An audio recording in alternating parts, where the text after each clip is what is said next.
so officers would immediately remove those individuals. Now I will explain how we're going to proceed. I'll give my opening remarks and then invite Ranking Member Durbin to give opening remarks. Then Senator Tillis will introduce the nominee. After that, Mr. Patel will have a chance to give his opening statements after we swear him. Following Mr. Patel's statement, we'll begin the first rounds of questioning. Each senator will have an initial 7-minute round of questions. After the first round, we'll do a second 3-minute round of questions. I ask members to do their best to adhere to these limits so that we can proceed efficiently. And I thank each of the members of this committee, because when we had Attorney General nominee Bondi here, everybody stayed within their time. I expect Mr. Patel to be treated fairly by my colleagues. We're here today to consider the nomination of Kash Patel to serve as director of the FBI.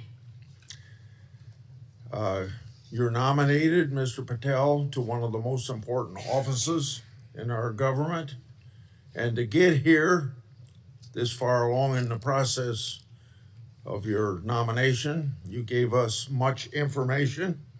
You submitted over 1,000 pages of records to the committee, over 1,000 individual interviews, and many hundreds of hours of media. Thank you. I thank your family for coming. I know some of them have traveled to get here, and I know they're very proud of you, and I determined that by looking them in the face. Public trust in the FBI is low. Only 41% of the American people think the FBI is doing a good job. This is the lowest rating in a century. It's no surprise that public trust has declined in an institution that has been plagued by abuse, lack of transparency, and weaponization of law enforcement. Nevertheless, the FBI remains an important, even indispensable institution for law and order in our country. It's the people on the top floor of the J. Edgar Hoover building, not your local FBI agents, that have caused the low approval rating. Mr. Patel, I know you know this, but it's your job to restore the public trust and return the FBI to its core mission of fighting crime. Your extensive background gives you a unique position to make this happen. Mr. Patel's career has been a study in fighting unpopular but righteous causes, exposing corruption, and putting America first. For almost a decade, Mr. Patel served as a public defender, defending the constitutional rights of some of the least popular people in this country. After serving as a public defender, Mr. Patel joined the Department of Justice under President Obama as a counterterrorism prosecutor in the National Security Division. In this role, he investigated and he prosecuted many important cases, including the World Cup bombing in Uganda in 2010, for which he received an award of excellence. In 2017, Representative Devin Nunes asked Mr. Patel to join the House Permanent Select Committee on Intelligence to uncover the truth about Russiagate. And Mr. Patel did uncover the truth. It was during this period of time that, if you remember, I first met you, Mr. Patel. Through tireless works, Mr. Patel showed that Crossfire Hurricane was based upon fraudulent, discredited information paid for by the Democratic National Committee and the Clinton campaign. as reward for his efforts to uncover the truth, mainstream media, can you believe this, personally attacked Mr. Patel, and the FBI secretly subpoenaed his records. Now, I know what that is because my staff received similar treating during my investigation. The attacks Mr. Patel faced during his work in the House of Representatives are similar to the ones that he faces today. I expect many of these underhanded attacks will be repeated today. Mr. Patel has been accused of having, quote unquote, an enemies list. This is not a fair characterization, as he stated, quote, there is no revenge list, end of quote. Mr. Patel has identified those he believes have put politics and personal ambition over service to the country. He's called out those who've used the institutions like the FBI to achieve their own personal gain. Mr. Patel has said he believes that people who do this should be named and that Americans deserve transparency so that they can make their own judgment as they did in this last election. Other attacks against Mr. Patel are similarly unfounded. To take just one example, he's been accused of jeopardizing hostage rescues. In fact, those allegations have been repeatedly shown to be false smears. As numerous national security officials have said publicly and on the record, Mr. Patel played a critical role in returning Americans safely home and has done so through hard work and personal cost to him. Mr. Patel has been accused of being unqualified to be FBI director. This suggestion ignores his impressive career at the highest levels of government service. After exposing Russiagate scandal in the Congress, Mr. Patel served in roles such as Senior Director, Counterterrorism at the National Security Council, Deputy Director of National Intelligence, and Chief of Staff to the Acting Secretary of Defense. Mr. Patel managed large intelligence and defense bureaucracies, identified and countered national security threats, prosecuted and defended criminals. He's done this while fighting for transparency and accountability in the government. Mr. Patel has precisely the qualifications we need at this time when the FBI is not being respected by our public. Mr. Patel, should you be confirmed, you'll take charge of an FBI that is in crisis. Recently, my oversight exposed that a special agent in charge of the FBI New Orleans field office was on vacation during New Year's Eve and New Year's Day. Of course, that was also included the Sugar Bowl. Senior personnel should be at their posts, not on vacation, during critical security events. And we all remember what happened at that time in New Orleans. But of course, this FBI agent would find it acceptable to do what he did. In August 2022, an FBI oversight hearing of this committee, Director Wray decided to leave early.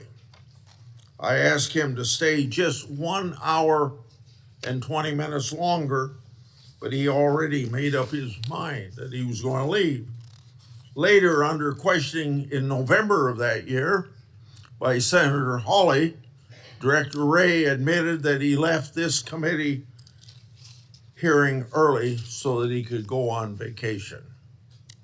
These two incidents, among others, are examples of the blatant disrespect that the FBI leadership has shown to this committee and indirectly to the American people. In November 22, I released internal FBI records that my office received pursuant to lawful whistleblower disclosures. Those records provided data about how hundreds of FBI employees who had retired or resigned to avoid discipline, many of those employees engaged in sexual misconduct in the workplace. Those records also showed lower level FBI employees were punished. Lower level employees of the FBI were punished more harshly than senior level employees. No, fairness was out the window. Over 1 year later, with no response from the FBI, I asked Director Wray about this at a December 5, 23 hearing before this committee. He publicly pledged to get me the data I requested November, a year before. He and his deputy director never followed through. I also questioned Director Wray about improperly classified information relating to Afghan evacuees placed in our country. At that time, approximately 50 evacuees were already deemed potential national security concerns. So what's the number now? The public has a right to know. I've also raised concerns about whistleblower disclosure, saying that the FBI moved agents from child sex abuse cases to those January 6 cases. The FBI under Director Wray never got his priorities straight. With respect to weaponization, I'd like to turn to a letter I wrote July 20 of 2022. That letter noted that Assistant Special Agent in charge, Thibault, was a key official involved in opening the elector case that became the Jack Smith lawfare operation. That's not supposed to happen. An official at Thibault's rank and position isn't supposed to open cases. That's the job of special agents. For those who don't remember, Thibault was the anti-Trump agent that violated the Hatch Act for his political conduct in office. My letter also noted that Richard Pilger, who ran the Justice Department's election crime branch, was involved in the approval. Now I'd like to call the committee's attention to something I'm going to share with you, information about the FBI's that's never been made public before. Do you have those? Oh yeah, I'm sorry. In my hand are a series of FBI emails. The first is an email that Thibault sent to subordinate agent on February the 14th, 2022. He said, quote, "Here's a draft opening language we discussed," end quote. The draft opening was attached and it included material that would later become part of Jack Smith's elector case.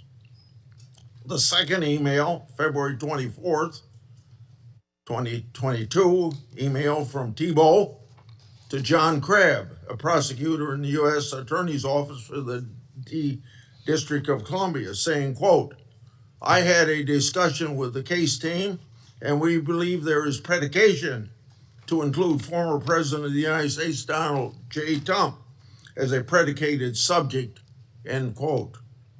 This FBI case would later be codenamed Arctic Frost. The third email, February 24th, 2022, email from Thibault to John Crabb, noting that the Attorney General and the FBI approval will be sought to open the case. The fourth email, February 25th, 2022, email from Tebow, subordinate agent, saying they added Trump and others as a criminal subject to the case. Tebow responded, quote unquote, perfect. The fifth email, March 22, 2022, from Tebow, emailing a version of an investigative opening for approval. This didn't include President Trump. I want to make clear, that one didn't include President Trump as a criminal subject. The sixth email is on April 11th, 2022, from Tebow approving the opening of Arctic frost. The seventh email is an April 13th, 2022 email from FBI agent to Tebow stating that the FBI deputy director approved its opening. The eighth email on the same date had Tebow emailing John Crabb that the elector case was approved. Crabb responded, quote, thanks a lot. Let's talk next week, end quote. Between March 22nd and April 13th, other versions of the document opening the investigation existed because a ninth email shows that the FBI General Counsel Office made edits on March 25th. Was Trump still removed as an investigative subject? If so, which Justice Department FBI officials other than Jack Smith later added him for prosecution? I expect the production of all records on this matter to better understand the full fact pattern and whether other records exist. Notably, approval of these documents was also given by Richard Pilger. This committee has written about Pilger undermining the Justice Department's efforts during the 2020 election for partisan purposes. These emails and documents substantiate my July 2022 letter, which the FBI ignored. And I hope you, when you get there, won't ignore my letters. Partisan FBI agents and DOJ officials tried and ultimately succeeded in launching a full field criminal investigation and prosecution of the President of the United States.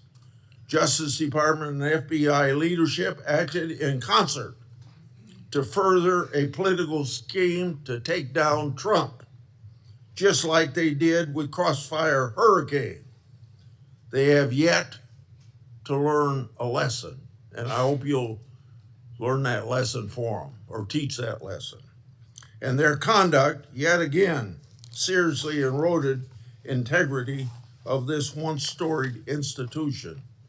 As I've said before, if a politically charged investigation is to be open, it must be done the right way. And that didn't happen here.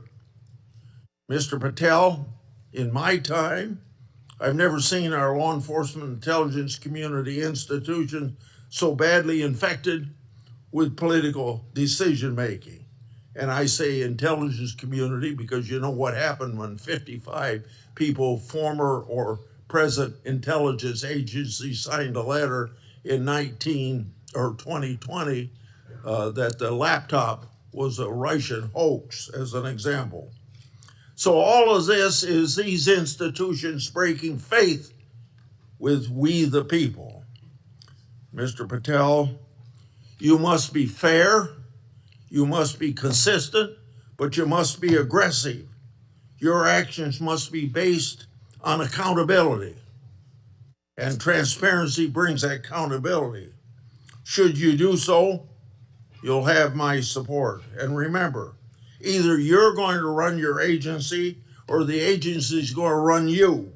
And the agency certainly ended up running Director Wray and probably people before him.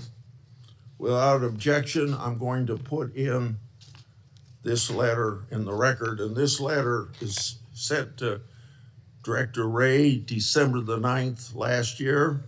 calling for him and his deputies to step down, and it's titled, quote unquote, failures. Now I turn to Ranking Member Durbin. Thank you, Mr. Chairman. I appreciate your commitment to the Judiciary Committee's longstanding bipartisan practice of vetting presidential nominees. A little history. The FBI dates back to the start of the last century, 1908, when then Attorney General Charles Bonaparte organized a special agent force. J. Edgar Hoover became director of the FBI in 1924 and led the Bureau for 48 years until his death in 1972. He is credited with professionalizing the Bureau and developing its investigative ability. However, with little or no oversight, Hoover also used the Bureau's investigative powers improperly. He infamously directed the FBI to spy on Dr. Martin Luther King Jr., Thurgood Marshall, and other civil rights leaders of the day. In 1975, the United States Senate created Frank Church's committee, and they disclosed widespread abuses by the FBI and other U.S. intelligence agencies. The Church Committee concluded these agencies had engaged in illegal surveillance, and as a result, quote, groups and individuals have been assaulted, repressed, harassed, and disrupted because of their political views, social beliefs, and their lifestyles. And quote, the intelligence agencies have served the political and personal objectives of presidents and other high officials. The Hoover era of the FBI, the Watergate scandal, and the findings of the Church Committee highlighted the risk of political interference in FBI investigations and led to significant, important reform. In 1976, Congress passed a law that limits the FBI director to a single term of 10 years, which was intended to insulate that position from political influence. And critically, we made the FBI director's appointment subject to the advice and consent of the Senate. That's why we're here today. Since 1935, the motto of the FBI has been fidelity, bravery, integrity. These qualities represent the Bureau's core values and the high standards that are expected of all of its employees, including the director of the FBI. After meeting with Mr. Patel and reviewing his record, I do not believe you meet this standard. Mr. Patel has neither the experience, the temperament, nor the judgment to lead an agency of 38,000 agencies and 400 field offices around the globe. During the time I've served on this committee, I've had the opportunity to consider 4 FBI director nominations. Each one was a Republican, and I voted for all of them. My concerns about the director of the FBI are not partisan. As much as Republicans claim that President Biden and former Attorney General Garland weaponized the FBI, let's look at the record. President Biden kept the FBI director, a lifelong Republican who had been appointed by President Trump. Contrast that with President Trump. Fired his first FBI director, James Comey, forced out his second FBI director, Chris Wray, for being insufficiently loyal. With Mr. Patel, however, obviously the president has found a loyalist. Mr. Patel's loyalty includes touting conspiracy theories that threatened efforts at President Trump's enemies. How do we know Mr. Patel's theories, his beliefs, what motivates him, what he really believes? He wrote it in a book. This book, Government Gangsters, I urge all of you to read before you cast a vote for this gentleman. Mr. Patel has published at the back of this book a list of 60 people whom he calls, quote, members of the deep state, 60. This list includes many distinguished public servants who've dedicated their lives to our nation. Among them are Democrats and Republicans, including former Trump administration officials like the former Secretary of Defense Esper. Then there is Mr. Patel's plan to, quote, and I quote him, shut down the FBI Hoover building on day one, reopen it the next day as a museum of the deep state. And he has said, quote, We're going to come after people in the media. We're going to come after you, whether it's criminally or civilly. We're putting you all on notice. Does this sound like the kind of nonpartisan law enforcement professional who should lead the FBI? No, not to me. This is someone who's left behind a trail of grievances throughout his life, lashing out at anyone who disrespects him or doesn't agree with him. Don't take it from me. Listen to these Republicans who worked with him during the Trump's first administration. Attorney General Bill Barr, and I quote, "I categorically oppose making Patel deputy FBI director. I said it would happen over my dead body. Patel had virtually no experience that would qualify him to serve at the highest level of the world's preeminent law enforcement agency." National Security Advisor John Bolton, "I didn't think he was qualified. He demonstrated no policy aptitude at all. I was forced to hire him." President Trump's Deputy National Security Advisor, Charles Kupperman, "The idea that Kash Patel is going to be the FBI director is appalling. His legal career is modest at best. His ideas are ludicrous." CI Director Gina Haspel threatened to resign after President Trump proposed making Mr. Patel CIA Deputy Director. Defense Secretary Mark Esper said Mr. Patel lied about whether Nigeria had approved a hostage rescue operation, putting American lives at risk. But Mr. Patel would have us believe that all of these public servants, all Republicans, all from the first Trump administration, and apparently anyone else who's critical of him, are nothing but government gangsters and deep state members. Many of them have made his list of enemies. Just this week, CNN reported that during the Trump administration, CIA officials referred Mr. Patel to the Justice Department for criminal investigation for sharing classified information without authorization. Last week, I asked the Justice Department and intelligence community for information on any criminal referrals relating to misconduct by Mr. Patel. I have yet to receive a response. Mr. Patel's record is clear. He traffics in debunked conspiracy theories that serve or benefit his political beliefs. Let's start with January 6th, and he dedicates a whole chapter in this book on January 6th. That's something that each and every one of us, as witnesses to January 6th, have our own view of. I'll be grateful always to the Capitol Hill police officers who risked their lives defending me, members of Congress, and visitors to the United States Capitol on that day. Mr. Patel posted on social media, quote, "January 6th, never an insurrection. Cowards in uniform exposed." End of quote. Let me repeat that. Cowards in uniform exposed. Who was in the Capitol building on January 6th in a uniform? The Capitol Police were. Do you think they were cowards? Many of them risked their lives and some gave their lives in defense of this building. How about the DC police who were here as well? They were in uniform. Cowards, risking their lives as well. Some of them being battered and beaten by these mobsters that came into the Capitol. And Mr. Patel claims that the FBI agency aspires to lead, get this now, was planning January 6th for a year. He says the FBI was planning January 6th for a year. That's a quote. Mr. Patel has gone so far as to co-produce and sell musical recordings of a song performed by January 6 rioters in jail, rioters who violently assaulted police officers. He has described this January 6 choir as, quote, political prisoners. Political prisoners. But at least 6 members pleaded guilty to assaulting law enforcement officers on January 6.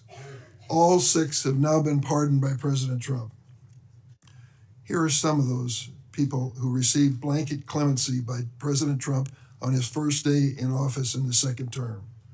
Julian Cater assaulted Capitol police officers with pepper spray, incapacitating 3 officers.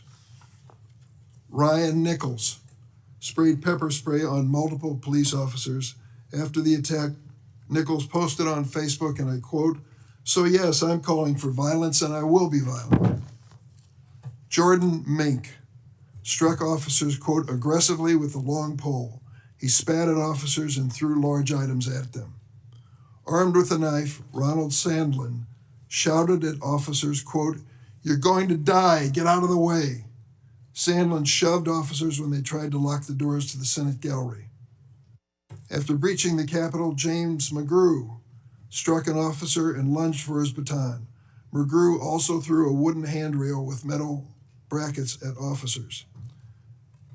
I want to read a sentence from this book on the January 6th experience, just to give you an idea of Mr. Patel's take on what he calls a haphazard riot.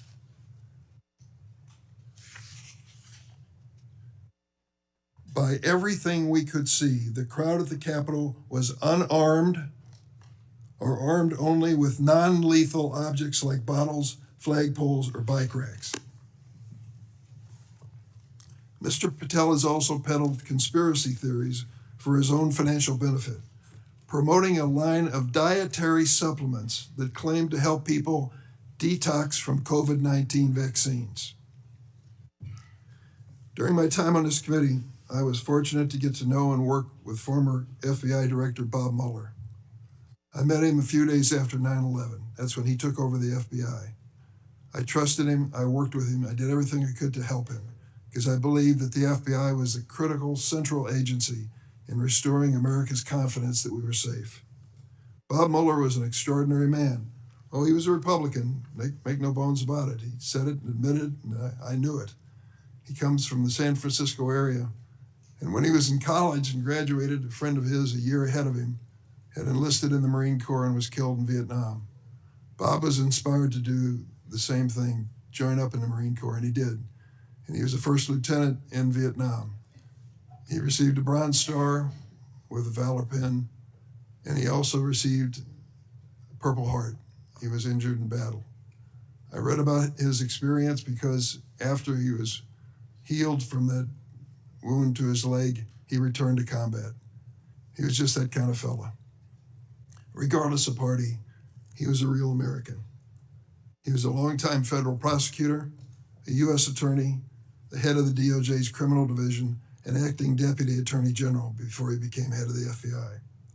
After 9/11, I worked with him, and we had a good relationship, a professional relationship. We didn't always see eye to eye, but I respected him so much for what he had given to this country. In this book, Mr. Patel calls Director Bob Mueller, quote, a swamp creature. With all due respect, Mr. Patel, I've not worn the uniform of this country, and neither have you. To think that you would denigrate Bob Mueller's service to our country and call him a swamp creature is an indication of the depths your political views take you. The FBI plays a critical role in keeping America safe from terrorism, violent crime, and other threats. Our nation needs an FBI director who understands the gravity of this mission and is ready on day one, not someone who is consumed by his own personal political grievances. The American people deserve an FBI director focused on keeping our families safe from terrorism, drug trafficking, and violent crime, not this checklist of grievances we find in this book. Mr. Patel, your record makes it clear you're not that person. I yield.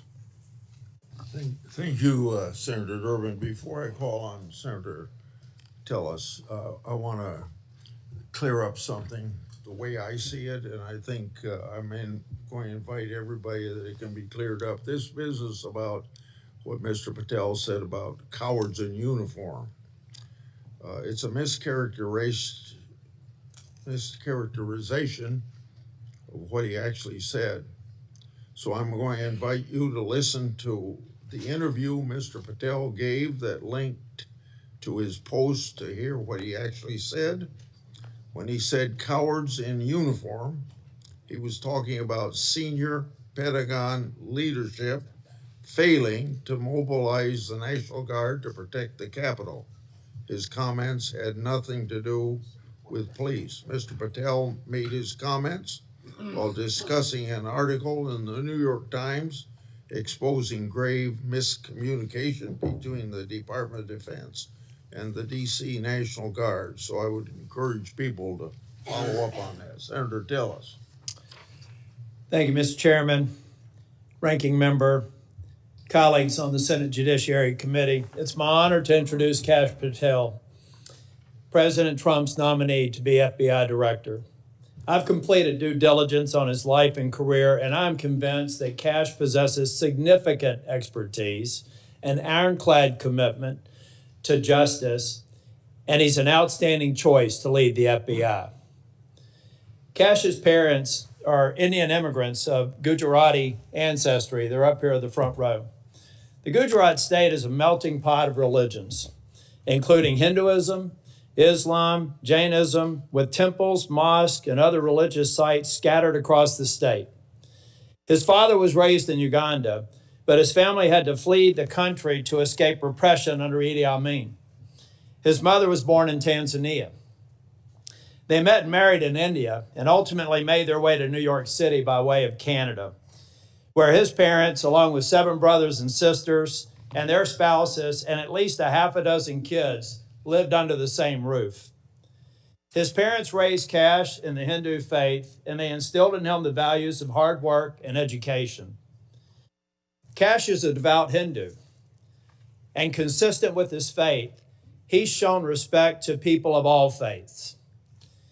Kash attended the University of Richmond, where he earned his bachelor's degree in criminal justice and history. He went to Pace University School of Law, where he earned his JD, and an international law certificate from the University College of London, Faculty of Laws. Kash began his career as a public defender in Florida, where he led or co-led more than 60 jury trials in state and federal court. Kash clearly demonstrated a devotion to upholding the rule of law and defending the rights of individuals. Kash led the defense of Jose Buitrago in United States versus Buitrago, a high-profile case in Florida in 2015. Buitrago was one of the Colombian nationals arrested in a major drug bust involving Operation Backroom. Kash and his co-counsel successfully argued that key evidence was withheld by the prosecution, leading to Buitrago's release. I suspect some of Kash's disdain for prosecutorial misconduct stemmed from this experience.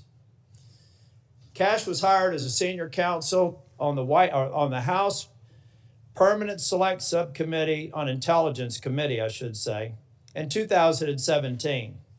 He told me he distinctly remembers my friend Trey Gowdy comment shortly after they were introduced. He said in Trey's dialect, "Kash, Congress is where righteous investigations go to die. I hope you're ready." I think Kash was ready, and he went on to establish a solid reputation for pursuing the facts, and from there, he held senior posts at the NSC, the Department of Defense, and the DNI. Since leaving the administration in 2020, Kash has written articles and books on national security, law, and governance. Through his work as an author, Kash continues to advocate for justice and transparency, and to be ever vigilant in defending our great democracy and the rule of law. Colleagues, I created a Kash bingo card that I have available to any of my colleagues who would like it on the other side of the aisle. Some may view this as an unserious caricature and not appropriate for this committee. Sadly, I consider it a serious caricature of what I expect to be witnessed today. I think we'll have words like enemies list and deep state. I've already X'd out 4 boxes in the opening statements alone. The fact of the matter is, some people will be here to simply substantiate a false narrative. At worst, they may be just going through an unfounded litany of quotes and half-truths, some of which have already been dispelled by the chairman after the opening statements. Mr. Chair and Ranking Member, in my 10 years in the Senate, I hope I've established a reputation for being fair, doing my homework, and taking tough positions that have been met with harsh criticism. Heck, I've even been censured by my entire state and 30 counties for taking tough positions. And I stand by those decisions today and my decision to support Kash Patel. When President Trump announced his intent to nominate Kash, I contacted Trey Gowdy and others who worked with Kash, and they gave me glowing recommendations. So I called Kash on December the 2nd, and I offered to help him with his nomination. Since then, we have spent hours together, in person and on the phone. I've asked him difficult questions, and I've urged him to reach out to members across the aisle. In fact, Kash Patel has met with 60 members of the U.S. Senate.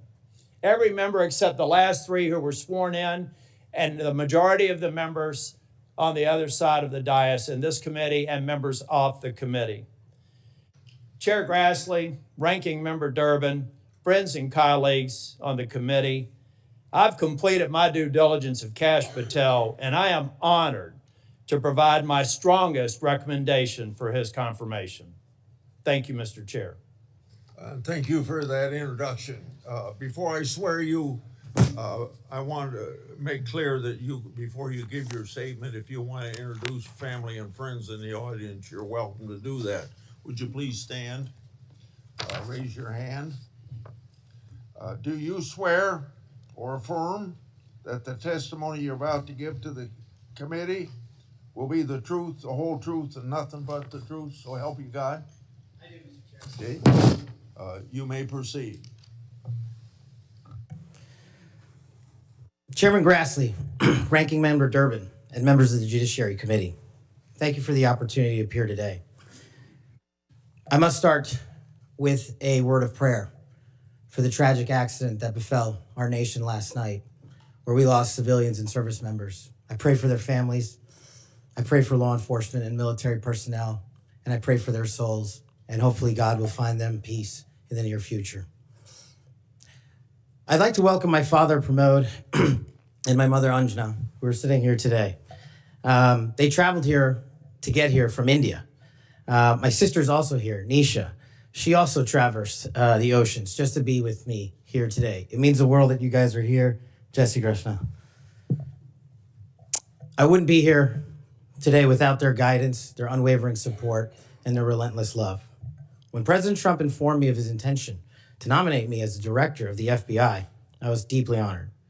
Sitting here today, I carry not only the dreams of my parents, but also the hopes of millions of Americans who stand for justice, fairness, and the rule of law. My commitment to these principles is deeply rooted in my family's history, which has profoundly shaped my worldview. My father fled Idi Amin's genocidal dictatorship in Uganda, where 300,000 men, women, and children were killed based on their ethnicity, just because they happen to look like me. My mother is originally from Tanzania. She studied in India, as did my dad, and they were married there. They would later emigrate to New York, as the senator pointed out, where I was born, and we were raised in a household of my father's 7 siblings, their spouses, and at least half a dozen children. That's the only way we knew how to do things at the time, in the 70s and 80s, the Indian way. But we would soon learn the American way.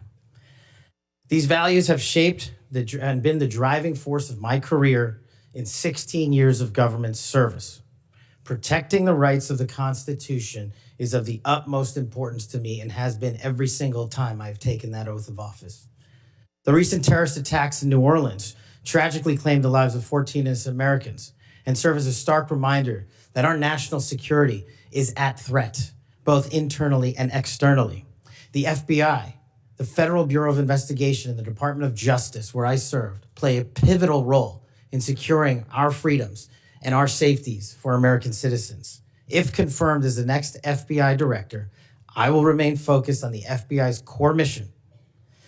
That is to investigate fully wherever there is a constitutional factual basis to do so, and to never make a prosecutorial decision that is solely the providence of the Department of Justice and the Attorney General. For the first 8 years after law school, I served as a public defender, first for Miami-Dade County and later for the Southern District of Florida. During that time, I represented some pretty awful human beings charged with some pretty heinous crimes. But what I learned there was the core value that has been enshrined in me since, that due process must be provided without bias to all Americans. And if we cannot provide due process to the worst, then there can be no due process for anyone. And our constitutional republic fails. But I battled on that hill for that due process. I would later serve in the Obama Justice Department as a terrorism prosecutor in the National Security Division, where we successfully contributed to the prosecutions of terrorist organizations like Al-Qaeda, Al-Shabaab, and others. I was honored to receive the 2017 Assistant Attorney General's Award from Loretta Lynch for my work in helping the Ugandans bring members of Al-Shabaab to justice for murdering 74 innocent people, including an American. I would also receive the Human Intelligence Award from the intelligence community for related work on that mission.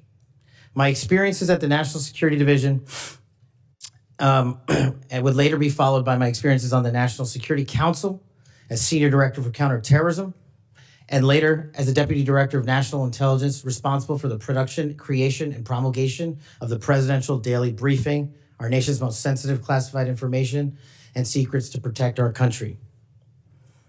My time in the White House was preceded by my time right here in Congress as a staffer on the House Intelligence Committee, where I spearheaded the investigation that exposed serious FISA, Foreign Intelligence Surveillance Act, abuses by members of the Department of Justice and the Federal Bureau of Investigation. That misconduct eroded the public trust in our FBI. The erosion of trust, as Chairman Grassley pointed out, is all too low today. 40% of Americans have trust in the FBI. In order to get it back, there's a twofold track, Senator. One, violent crime is exploding in this country, and we cannot afford them to allow it to run away. We must tackle violent crime. Just in 2023 alone, there was 100,000 rapes, 100,000 drug overdoses, and 17,000 homicides.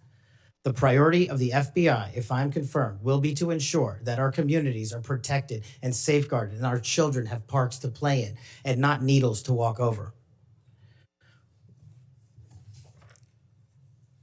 The way we do this, we let good cops be cops. We let law enforcement and we provide them with the tools necessary and resources they need to get after violent crime. The second way we do this on equal track is aggressive constitutional oversight from Congress. The public trust can only be restored if there is full transparency, and I am committed to that full transparency. Members of Congress have unfortunately submitted hundreds of questions that have been unanswered by the FBI in recent times. That will not occur if I am confirmed.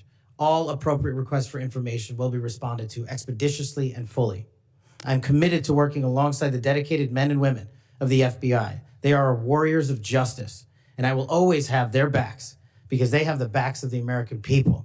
I look forward to answering your questions, and I want to take a moment to thank my family, my friends, people who traveled here, and my entire team that has made this day possible. God bless America, and I look forward to your questions.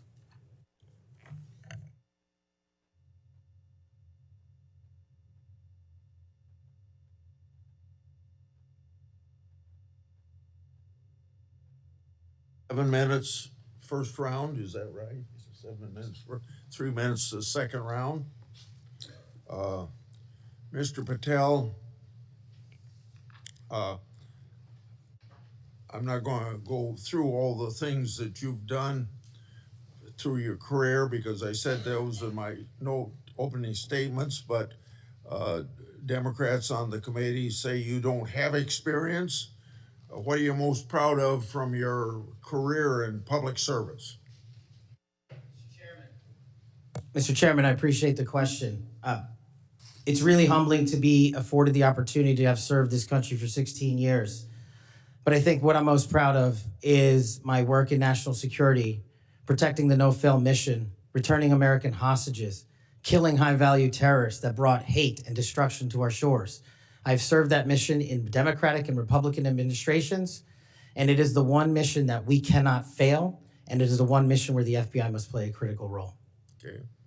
As you well know, and you and I discussed this in my office, whistleblowers are critical to rooting out waste, fraud, and abuse. Their courage to come forward and make legally protected disclosures about government wrongdoing benefits the country. I think they're politically, uh, they are good American citizens, just want the government to do what it's supposed to do. I think they're treated by bureaucracies, not just in the FBI, but throughout the bureaucracy, like skunks at a picnic. Will you protect whistleblowers from retaliation, unlike former Director Wray, and promote a culture at the FBI that values whistleblowers' important contributions? Absolutely, Mr. Chairman. I share in your beliefs about the importance of whistleblowers. So we've spent a lot of taxpayers' money ruining whistleblowers. Will you commit to ensuring that no taxpayer money will be used to identify and retaliate against whistleblowers? Senator, if I'm confirmed, it will not. Okay. You and I have heard a lot of criticism about various statements about January 6th. You said, quote, those who broke actual laws should be prosecuted, end of quote. But you've also called out the partisan nature of prosecutions and compared how the Biden Justice Department treated January 6th defenders with how they ignored many other crimes. Those include crimes related to illegal immigration, as well as riots that took place around the country. So explain your position on January 6th to this committee, and how do you respond to critics who say that you're anti-law enforcement? Mr. Chairman, I greatly appreciate the question, the opportunity to discuss that. If anyone wants to consider me as anti-law enforcement, then look at my 16 years in government service. Whether I was trying 60 jury trials in state and federal court upholding the rights of the indigent and breathing life into constitutional due process, or later as a national security prosecutor, where I served this country and overseas, and later when I was a Joint Special Operations Command civilian embedded with SEAL Team 6 and Delta, chasing down some of the most high-value target terrorists there are on this earth and successfully achieving a mission end state. I have always respected law enforcement. I have taken that oath and will take that oath again, God willing, to be the next director of the FBI. As for January 6th, I have repeatedly, often, publicly, and privately said there can never be a tolerance for violence against law enforcement. And anyone that commits an act of violence against law enforcement must be investigated, prosecuted, and imprisoned. And on January 6th, I said the same thing about acts against law enforcement. The Capitol Police, who I have served with, and when I was Chief of Staff at the Department of Defense, rushing to the aid of the members of this committee and your colleagues to provide the National Guard, was my top mission priority, not politics. And that is my love of this country, to protect our laws and our way of life. And it was no different. If there's any ever corruption, I have been the first to call it out. And I will continue to call out corruption in government service, because it is a privilege to serve this nation. Thank you, Mr. Chairman. Outside of this committee, and some people on this committee have accused you of promoting the QAnon movement. My colleagues have already asked your future boss, Mr. Bondi, many questions about this. I think it's easy to see these attacks for what they are, guilt by association. Are you a follower or promoter of QAnon? No, Senator. In fact, I have publicly, including in the interviews provided to this committee, rejected outright QAnon baseless conspiracy theories or any other baseless conspiracy theories. They must be addressed head on with the truth, and I will continue to do that. And I will always continue to support Americans who support law enforcement, our military, and want a secure border. Over the past 4 years, the FBI and Justice Department have weaponized law enforcement towards partisan ends. This has affected you personally. You, along with even members of my staff, were the victims of FBI overreach when they secretly subpoenaed your records during the investigation into Crossfire Hurricane. Inspector General Horowitz of Justice Department was right to say actions like this have a quote, unquote, chilling effect on whistleblowers. How do you intend to make sure that this kind of misconduct never happens again? Senator, this may be one of the scenarios that most uniquely qualifies me to take command at the FBI. Having been the victim of government overreach and a weaponized system of justice and law enforcement, I know what it feels like to have the full weight of the United States government barreling down on you. And as the Biden Inspector General determined, those activities by the FBI and DOJ were wholly improper and not predicated upon law and facts. I will ensure, if confirmed, that no American is subjected to that kind of torment, to that kind of cost, financially and personally. And most importantly, I will make sure that no American is subjected to death threats like I was, and subjected to moving their residences like I was, because of government overreach, because of leaks of information about my personal status. If confirmed as FBI director, Mr. Chairman, you have my commitment that no one in this country will feel that pain. Senator Durbin.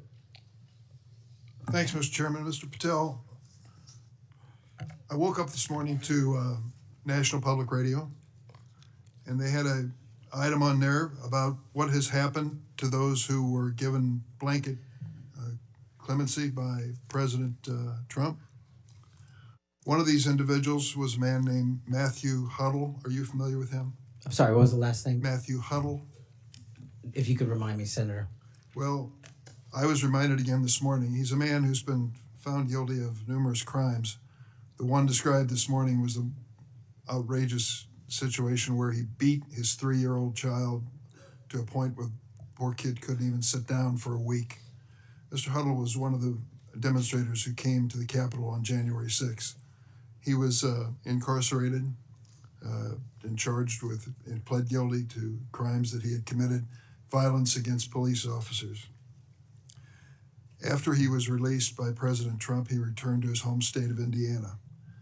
A few days later, he was stopped on the road, pulled a gun on a policeman. The policeman, sheriff's deputy, turned, shot, and killed him.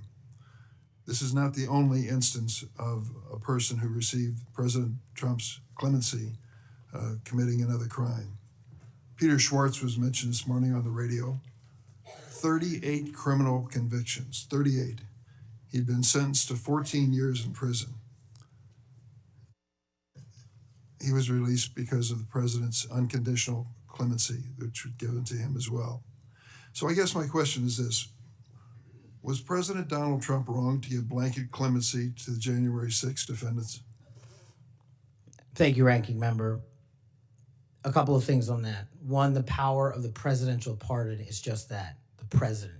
Well, I concede he has the authority. I'm asking, was he wrong to do it? And as we discussed in our private meeting, Senator, I have always rejected any violence against law enforcement, and I have, including in that group, specifically addressed any violence against law enforcement on January 6th, and I do not agree with the commutation of any sentence of any individual who committed violence against law enforcement. So do you think that America is safer because these 1,600 people have been given an opportunity to come out of serving their sentences and live in our communities again? Senator, I have not looked at all 1,600 individual cases. I have always advocated for imprisoning those that cause harm to our law enforcement and civilian communities. I also believe America is not safer because President Biden's commutation of a man who murdered 2 FBI agents, Agent Kohler's and Williams' family, deserve better than to have the man that point blank range fired a shotgun into their heads and murdered them released from prison. So it goes both ways. Leonard Pelletier was in prison for 45 years. He's 80 years old, and he was sentenced to home confinement. So he's not free, as you might have just suggested. He killed 2 FBI agents. That's true, he did, and he went to prison for it and should have.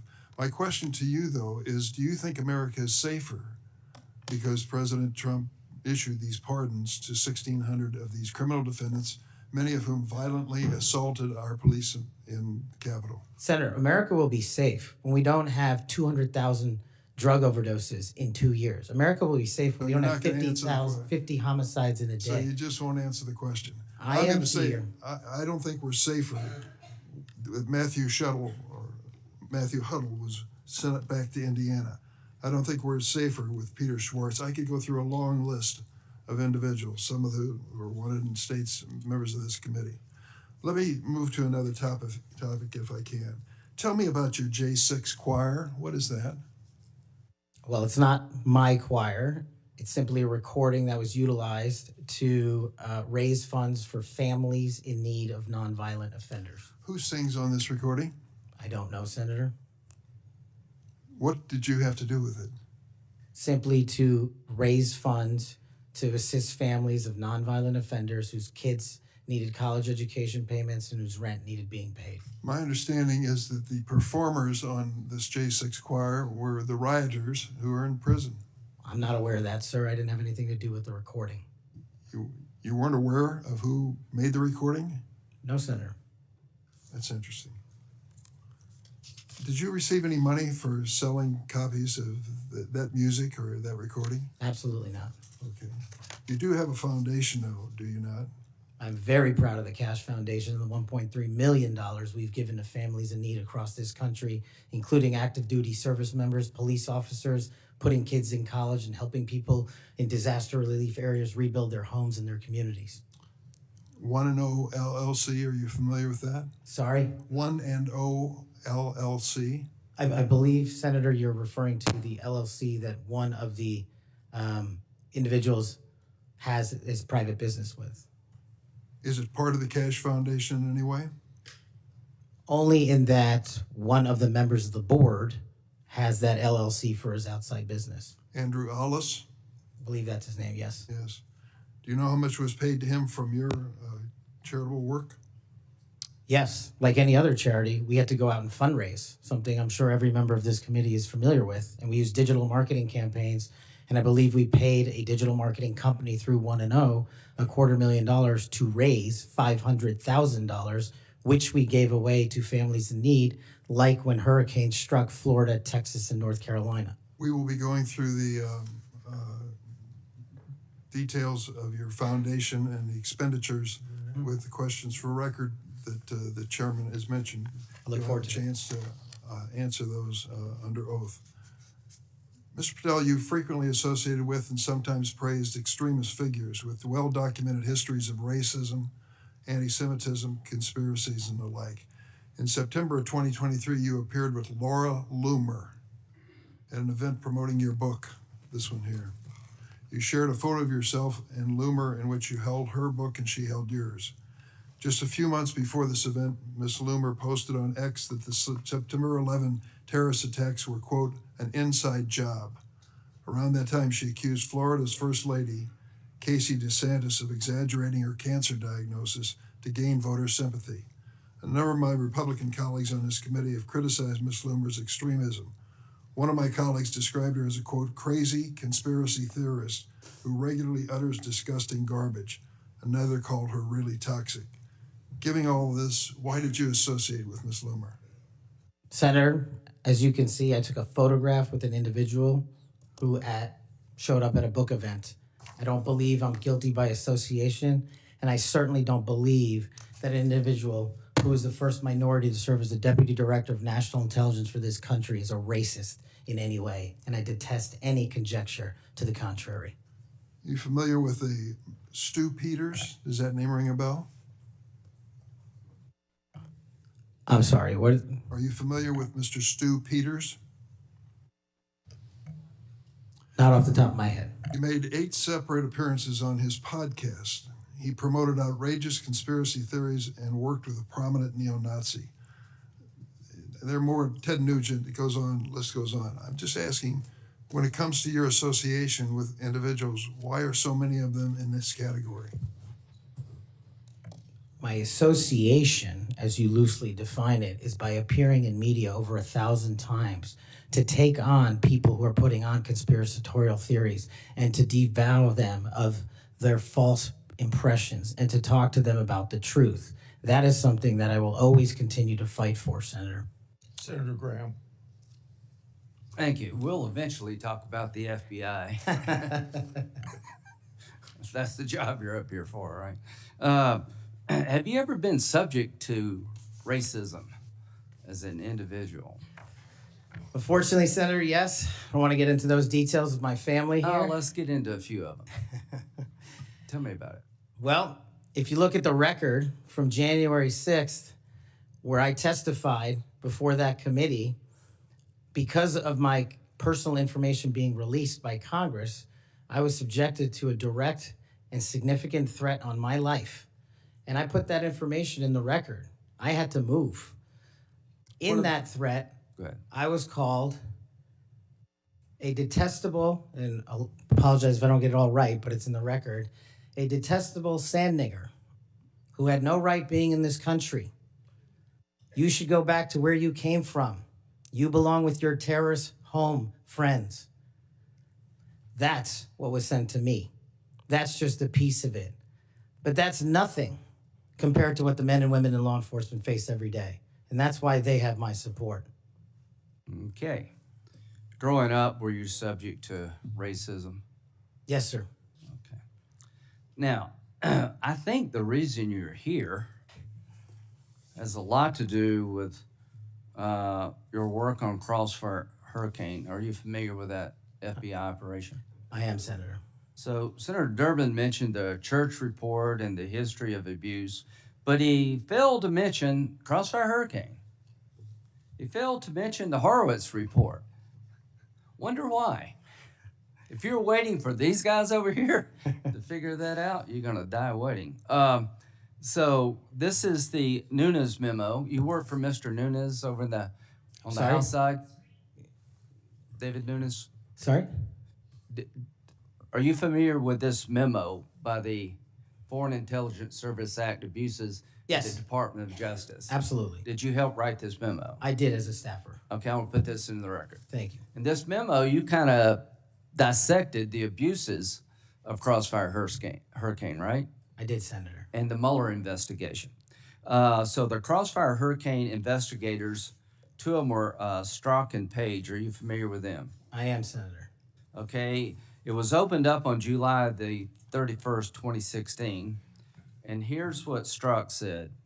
And damn, this feels momentous because this matters. The other one did too, but that was to ensure we didn't F something up. This matters because this matters. So super glad to be on this voyage with you. That's to Page. And Page responds a couple of months later, he's not ever going to be President, right? Talking about Trump. Strzok, no, he won't. We'll stop it. Is it fair to say that the people in charge of investigating Crossfire Hurricane hated Trump's guts? Well, you don't have to take my word for it. That statement, along with the statements from the sources. Are during the those days operations. over in the FBI, you hope? Well, if they're not, they will be. Okay, good. You know who Carter Page was? I do, Senator. Do you know that the FBI secured warrants against him on 4 different occasions? Yes, Senator. Do you know that the information that they relied upon came from the Steele dossier? I do. Was it you that were able to find out that the Steele dossier was a bunch of crap? Yes, Senator. We followed the money and we exposed the fraud that was the Steele dossier.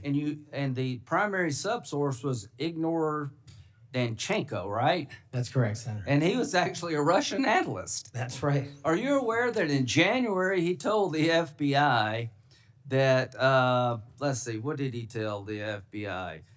Steele had no proof to support the statements, then it was just talk. The primary subsource explained to the FBI that his information came from word of mouth and hearsay, conversations he had with friends over beers, and some of the information were statements he heard made in jest. And he told the FBI this in January That's of right. 2017. And they got 2 more warrants after that. That's correct. Are you aware that the FBI had volumes of information that the Steele dossier was a bunch of bullshit and nobody ever told anybody at the top? I am, sir. We exposed. Or they lied about being told. That's correct. So are you aware of the fact that the FISA court rebuked the FBI? Are you aware of the fact that an FBI lawyer went to jail because he misled the court by manipulating a email from the CIA? I am. Do you believe that Crossfire Hurricane was one of the most disgusting episodes in FBI history of a corrupt investigation led by corrupt people who wanted to take Donald Trump down? Yes, sir. You think that's why you're in this chair today, to fix that? I think that's a big part of Without your- Crossfire Hurricane, this guy wouldn't be here. And my friends on the other side, like pulling teeth. Horowitz investigation, the inspector general labeled this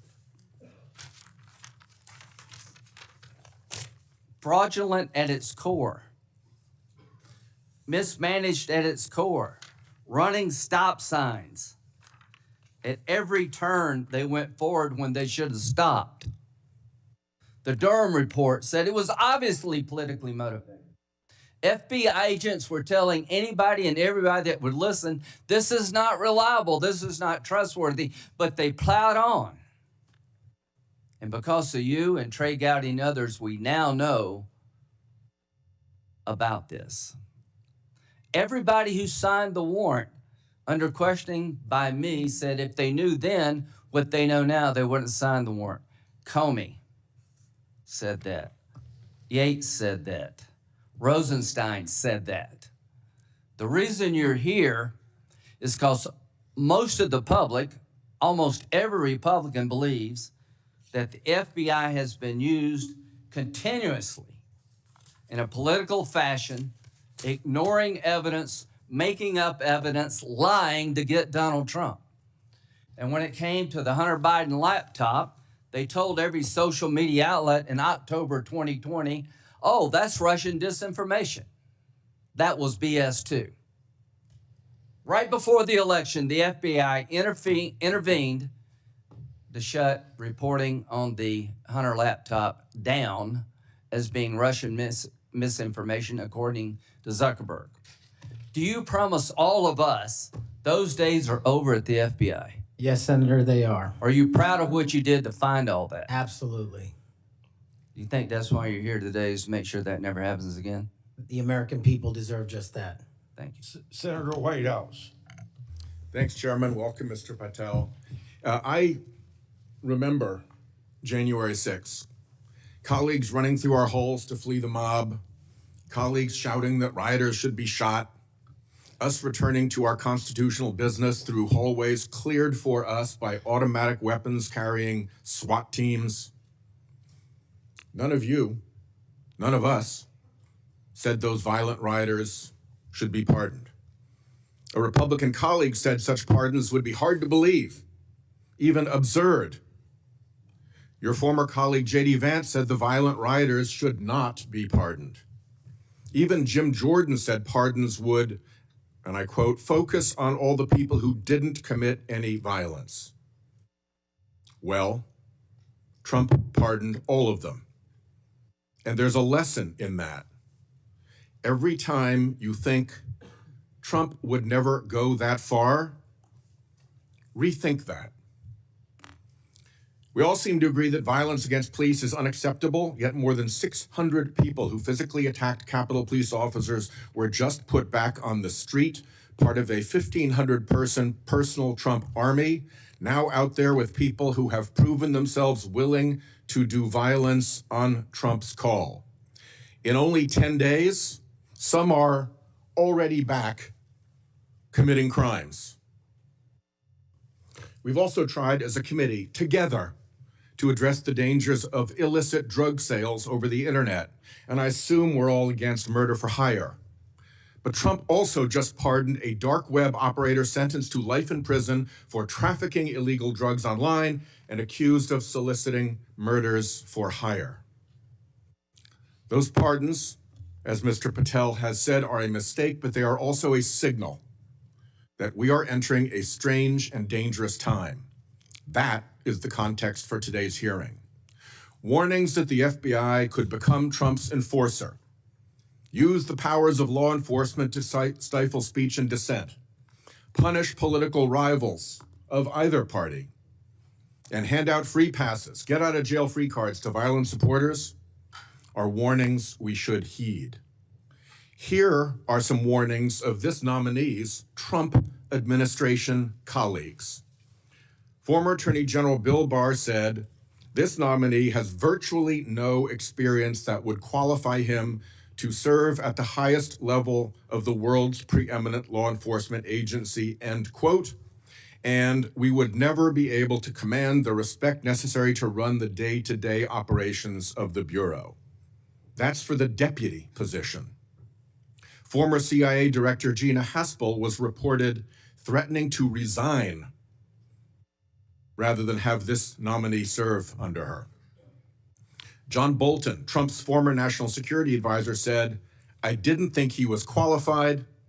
I was forced to hire him." Trump's deputy national security advisor, the nominee's former supervisor, said, "His ideas are ludicrous.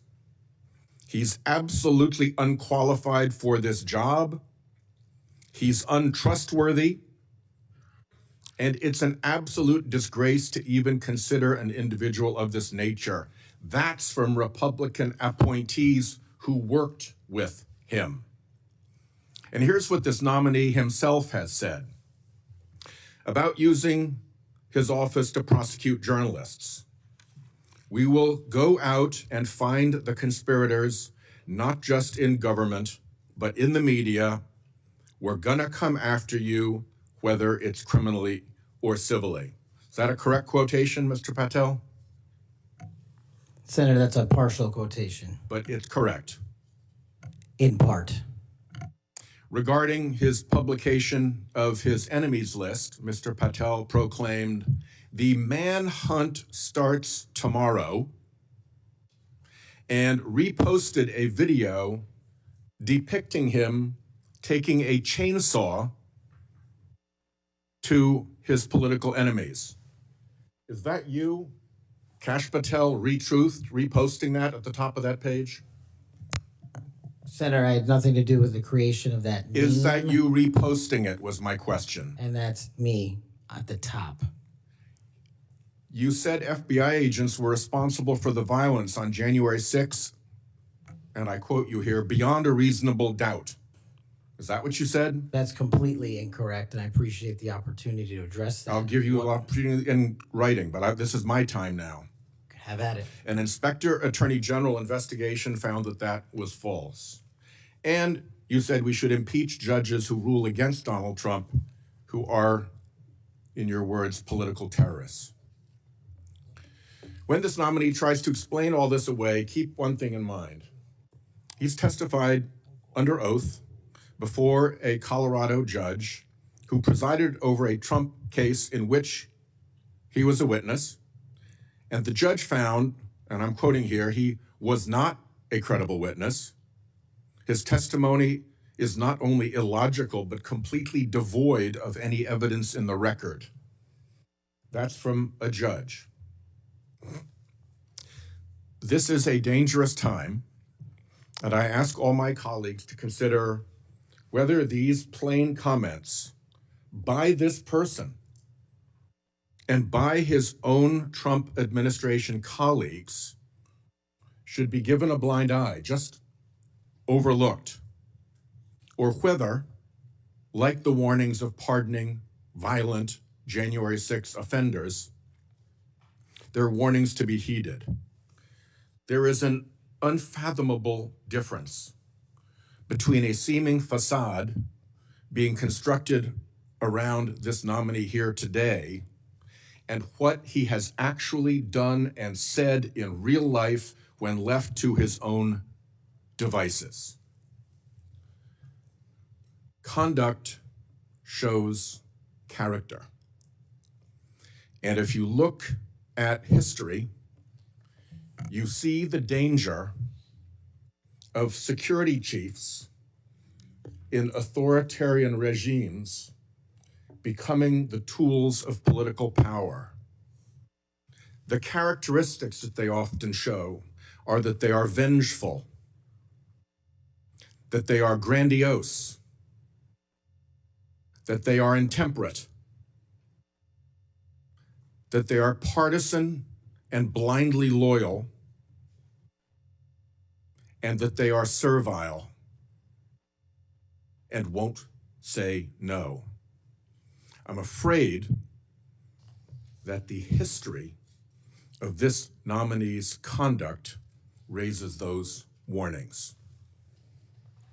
And I yield my 1 second back. Before Senator Cornyn, you said you'd like to explain something. I forget the point he made. You can do that now if you want to. Simply this, Senator. In the collective, all of those statements are taken out of grotesque context. And anyone that thinks my 16 years of service isn't exemplary on how I would proceed if confirmed as FBI is intentionally putting false information into the public ether and creating more public discourse. The only thing that will matter if I'm confirmed as a director of the FBI is a de-weaponized, depoliticized system of law enforcement completely devoted to rigorous obedience of the Constitution and a singular standard of justice. Before I call on Senator Cornyn, I'd like to say that we've heard about the January 6th pardons. I think it's important that we remind people at the same time of some pardons by the previous administration. Thomas Sanders, a kidnapper who murdered a 12-year-old girl named Lexus and her mother, Swellen Roberts. Adrian Peeler, a Connecticut drug kingpin who was convicted in the death of an 8-year-old boy and his mother. Leonard Peltier, that's already been referred to, that murdered 2 FBI agents. And even Director Ray, at that time, former Director Ray, said that that shouldn't have happened. And Judge Michael Conahan, who took kickbacks for wrongly sending juveniles for profit detention centers, and Alex Saab, who laundered illicit proceeds for narcotics terrorist Nicholas Madero, and was a key connection between Venezuela and Iran, and 5 family members of his own family. President Biden did that. Senator. Welcome, Mr. Patel. Do you believe America is an exceptional nation? It's the greatest nation. Your family went through a lot to get here, They sure did. and your life story is, I think, a great example of people pursuing the American dream. Do you believe a large part of what makes America an exceptional nation is the rule of law? It is one of the fundamental precepts that determines that. And why is that? Because without a singular application of a rule of law, we go back to the Uganda that my father fled in Idi Amin.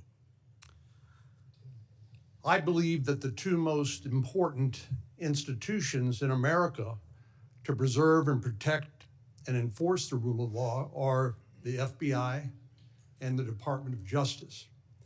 And the sort of politicalization that Senator Graham and others have already talked about during the Crossfire Hurricane investigation or project of James Comey at the FBI, and the abuse of intelligence tools like Title I of Section 702 are a betrayal of American values and adherence to the rule of law. And I think your biggest task is going to be, along with Pam Bondi at the Office of the Attorney General, is to restore the rule of law to the Department of Justice and the FBI. Are you willing to do that? Absolutely, Senator. Without regard to partisan affiliation or politics? Absolutely.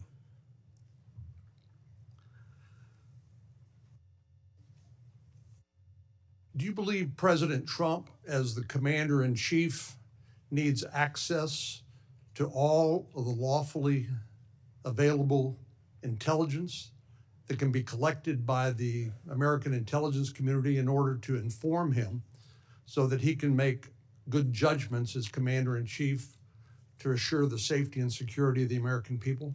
Having been responsible for the collection and predication and promulgation of that intelligence, I firmly believe he and every president must have it.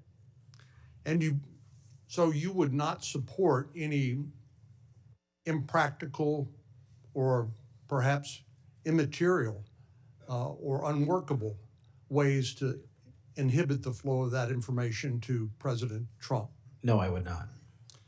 So let me just ask you, you and I have talked about this a number of times, and this has come up before in a number of different contexts. But as I've always said, I think Section 702 of the Foreign Intelligence Surveillance Act is the most important law that most Americans have never heard of. But when I was questioning my fellow Texan, John Ratcliffe, who now has been confirmed as the director of the CIA, about this, we talked about some of the reforms that have been made to Section 702 over the years. This has been an ongoing conversation here in Congress. People like my colleague here, Senator Lee, and others have proposed reforms, which I think have gone a long way to help protect the privacy rights of American citizens. But let me just point out some of the improvements that have been made over the years. This is not the same 702 that was in effect during President Trump's first terms. These are a number of things that we did together on a bipartisan basis to make sure that the balance between the national security interests of the American people and the privacy and constitutional rights of American citizens were protected. Do you agree with that? Yes, Senator, I do. And I think Senator Tillis, with his typical outstanding graphics, has a wonderful handout which lays all of that out. But one of the things that's come up, and we've discussed this, is the idea that in order to query lawfully collected intelligence under Section 702, that somehow if a U.S. person's name is involved, that a warrant would be required. Now, you're a lawyer who's represented defendants in, as a public defender. You understand that what probable cause is required, what sort of evidence is required to be produced to a judge in order to get a warrant.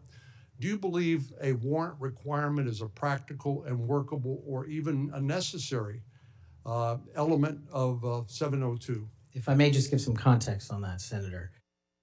Having a background not only utilizing FISA and 702 as a national security prosecutor, but as a civilian at JSOC and later as an intelligence official and the Deputy Director of National Intelligence, 702 collection formulates over 45% of the presidential daily briefing that you referred to earlier. I actually have heard it's as high as 60%, but anyway, it's a lot. It's a lot. And the issue for me is not with FISA and 702. The issue has been those that have been in government service and abused it in the past. And so we must work with Congress to provide the protections necessary for American citizens.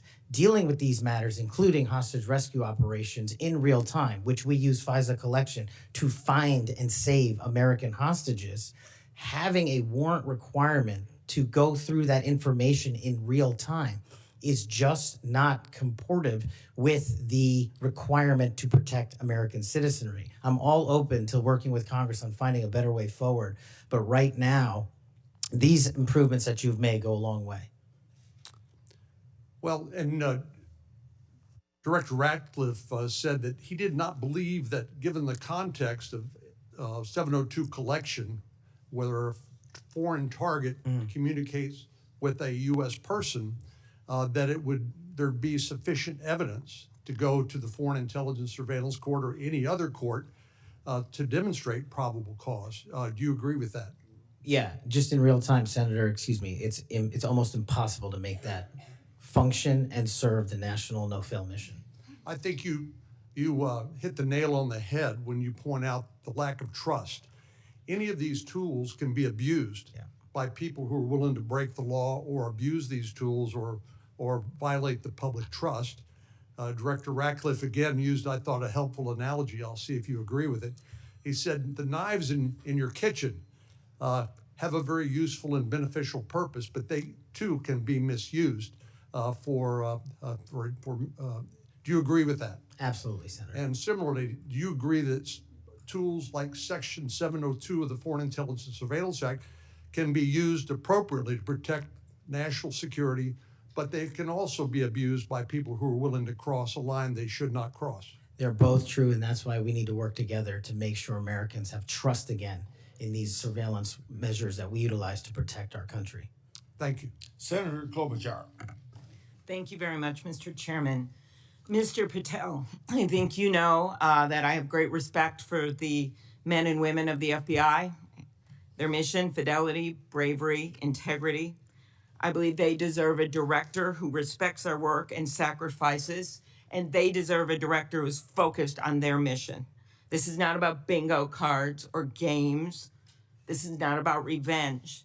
This is about the safety of our country and the people that work in the FBI. And the FBI runs on facts, it runs on truth. Truth matters, and without truth, the whole system breaks down. You said that Donald Trump has every right to tell the world that in 2020, 2016, and every other election in between was rigged by our government because they were. Yes or no, did you say that? I don't have that statement in front of me, but Okay, that if was you're- from August 27th, 2023 Thrive Time show. I'll put it on the record. These claims made in that statement were rejected by courts, including by Republican judges. Is that correct? I don't have enough of the facts in front of me to make that I assessment. will put that statement on the record, but I think everyone in this committee, including the Republican members, knows that these statements were rejected by courts. You were asked about the police officers in the Capitol who testified in the January 6 hearings, and you accused them of lying. Is that correct or not correct? I don't think that's accurate. Okay, Joe Packed podcast, March 2024. We'll put it on the record. I was there. The police officers were heroes that day. Yes. Did you post on your personal social media account in May of 2024, January 6th, never an insurrection, cowards in uniforms exposed. They broke the chain of command. I believe you're referencing a post that was shown in part earlier. I don't have it in front of me. You posted it, and it was on your account, and we will again put that out there once more as we go on. I don't want to lose any more time on this, but every one of these, there's a record of it, and you haven't answered. You promoted a COVID vaccine reversal or detox supplement. One scientist said, I quote, "None of these substances in any form would minimize side effects from a COVID-19 vaccine." That is preying on innocent people. Did you perform clinical trials before you made that claim? I'm not a doctor, so no. But you did promote this supplement and told people that it would reverse or mitigate the side effects from COVID vaccine. Did I give people an opportunity to make an independent choice for what's best for their families? Yes. You did that last year, correct? I don't have it in front of me again, Senator. Mr. Patel, the FBI tackles some of the most complex threats that we face: terrorists, hostile foreign powers, violent gangs, fentanyl, criminal organizations. Your mission, though, has been to go after people. I've looked at it. I've read this stuff. Yes or no? When Trump wins, did you say this? When Trump wins in 2024 and is in power in 2025, we can prosecute them, referring to Justice Department officials for an actual RICO statute violation, for criminally organizing the United States government to break the law to rig presidential elections. Did you say that, yes or no? Again, Senator, you're reading a partial statement, so I'm unable to fully respond. Okay, again, we'll put it on the record. X22 report podcast 20, that is from, I'll get you the date, about a year ago. One of the names on your list was Bill Barr. Chairman Grassley has called him one of the most capable cabinet officials I've ever been able to vote for. Senator Graham has said, I have nothing but total respect and admiration for the job done by William Barr as Attorney General of the United States. Is Bill Barr on your list of whatever you want to call them, been referred to as an enemies list? You've called them deep state after serving his country as the Attorney General of the United States. Is he on your list because of a personal vendetta? Well, it's not whatever we want to call it, Senator. With all due respect, it's not an enemies list. That is a total mischaracterization. I asked you, And- I actually used the words you used for the list, which was deep state, right? That's what you put at the It is top. a glossary Against in the the Attorney back. General of the United States. Is it because of a personal vendetta that he's on the list? You're under oath. I have no personal vendetta against Bill Okay, Barr. he said about you, you would never be able to command the respect necessary to run the day-to-day operations of the Bureau. that was actually in writing in his book. He had virtually, about you, no experience that would qualify you to serve at the highest level of the world's preeminent law enforcement agency, and that your appointment, as noted by Senator Durbin as Deputy Director to the FBI, would happen over his dead body. Is it, yes or no, why you would put him on the list of deep state as a former Attorney General, Trump Attorney General of the United States, because he wouldn't break the law for Donald Trump? Is that why? Absolutely not.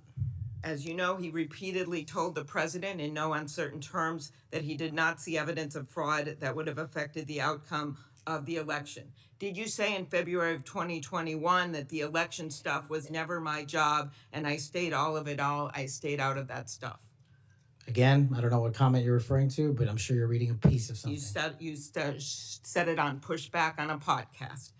Is it true, though, that in December of 2020, you reached out to the Trump acting Deputy Attorney General and asked him to investigate a conspiracy theory claiming that people in Italy had used military technology and satellites to remotely tamper with voting machines in the U.S. and switch votes for Trump from Trump to Biden? Is that true? What was the date? That was out of December of 2020. I was Chief of Staff to the Department of Defense, so I don't believe that's accurate in any way. That came out of testimony before Congress. I will give it to you. Have you referred to the media as the most powerful enemy of the United States that they have ever seen? Is that right? Again, you're reading a quote. I take that you're reading it accurately. CPAC 22324. You said we're going to come after the people in the media who lied about American citizens who helped Joe Biden rig the elections. We're going to come after you, whether it's criminally or civilly. Is that something you said? That's a partial statement of what I said. Steve Bannon's podcast. You also said you would put the entire fake news mafia press corps on your list. Is that correct? Is that what you said?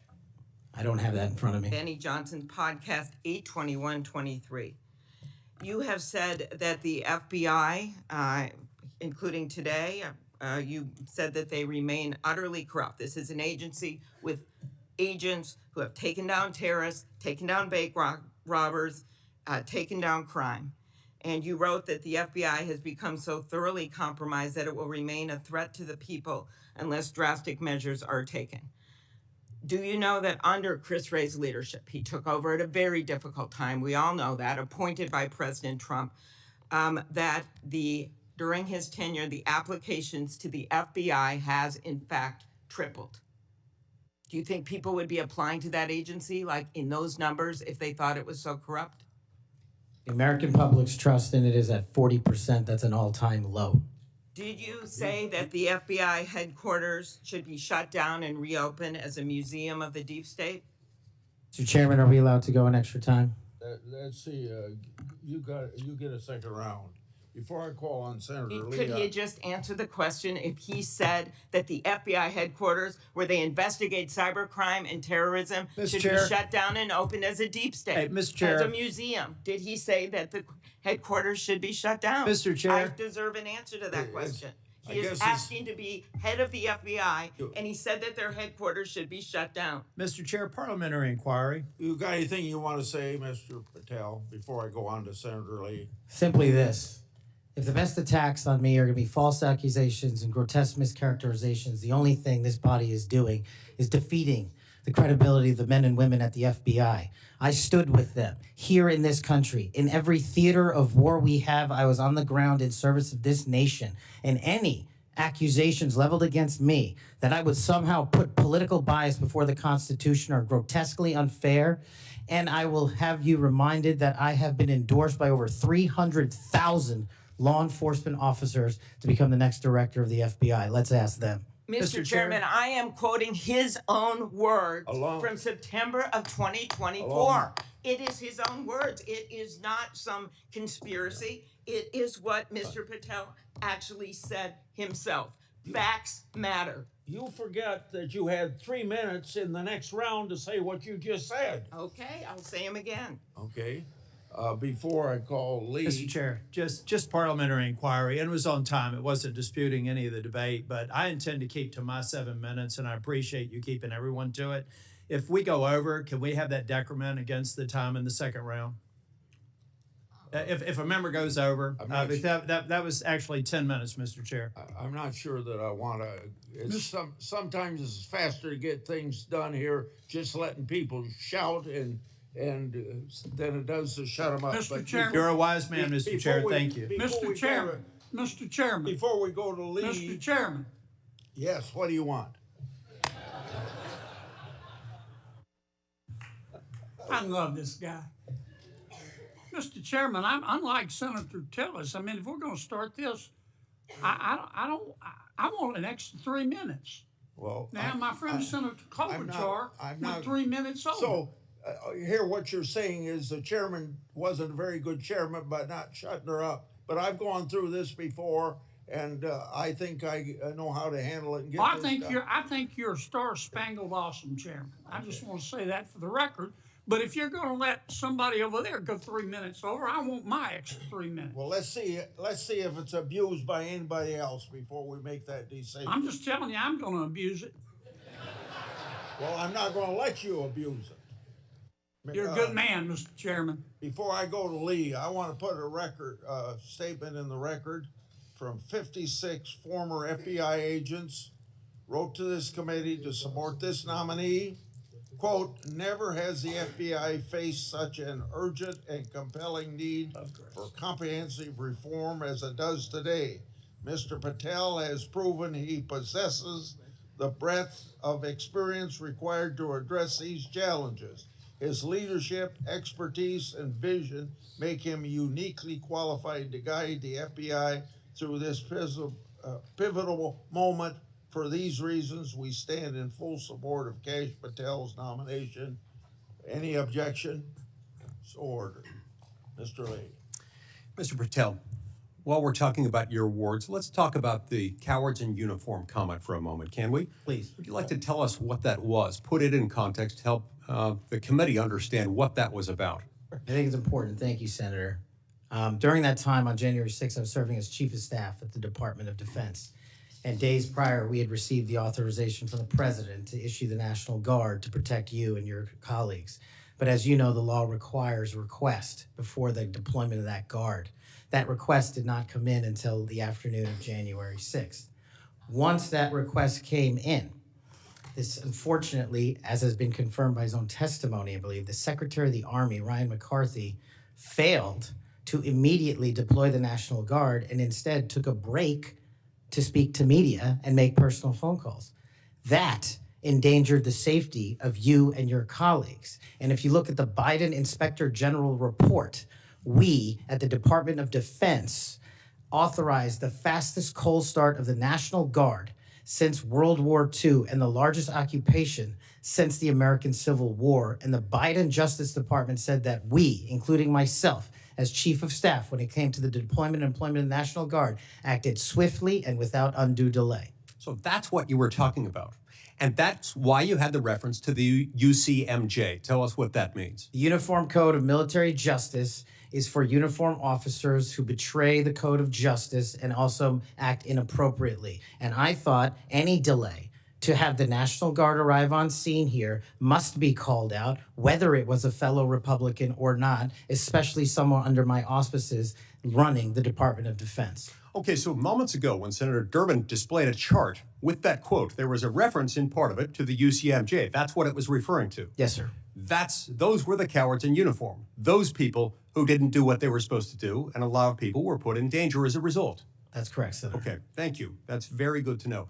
I do find it significant that we've heard all kinds of aspersions cast in your direction by people who do not know you, by people who do not share your worldview, by people who do not share your commitment to the Constitution or your commitment to public service. I find it astounding that they're willing to say this amidst such great ignorance, and I find it equally heartening that the 56 former FBI officials who know you best, who have worked with you, who actually know who you are, who actually share your view of the Constitution, of the view that you ought to be a law enforcement agency and not a weapon of political warfare. These are the people who stand by you. Those who cast aspersions don't share those views. Would I be correct in surmising that? Yes, sir. Let's talk about the Fourth Amendment for a moment.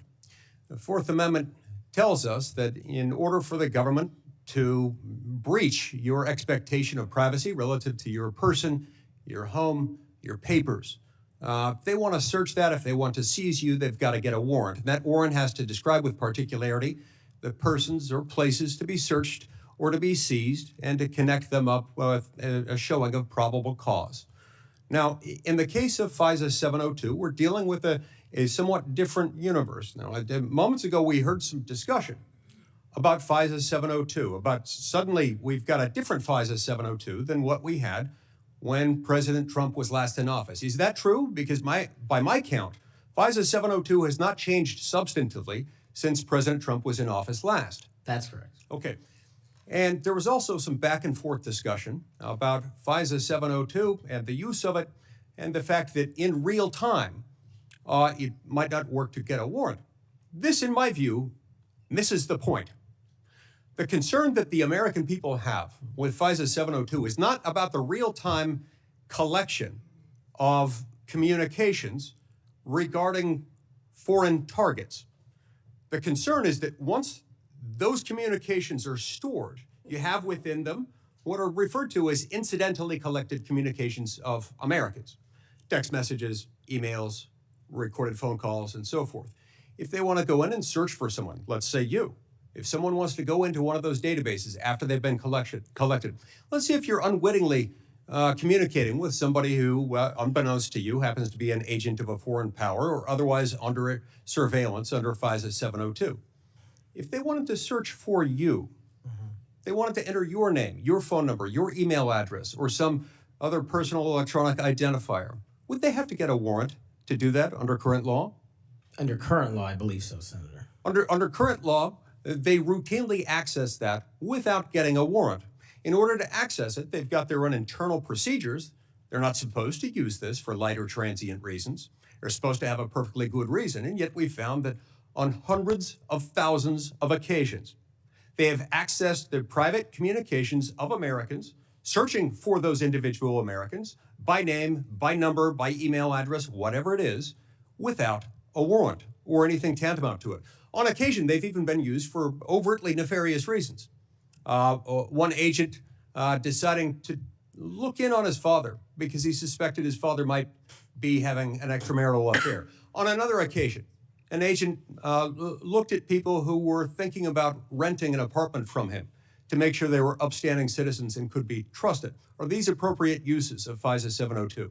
As you alluded to, the FISA court, it's not me deciding it. The FISA court put out a report in 22 or 23 where 255,000 illegal improper queries of American citizens had occurred.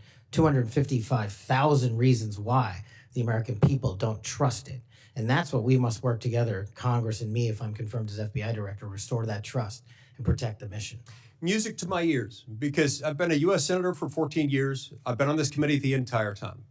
You were the very first FBI director or FBI director nominee who, when I've asked about this, hasn't said, oh, don't worry about it. We'll handle it okay. We've got good people on the inside. We would never breach the trust of the American people. Do you know what? They were lying. I was willing to believe that they thought they were telling the truth, but they were mistaken. But they were lying. Time has told us that they were lying. You will not lie, and that's why I wholeheartedly support you.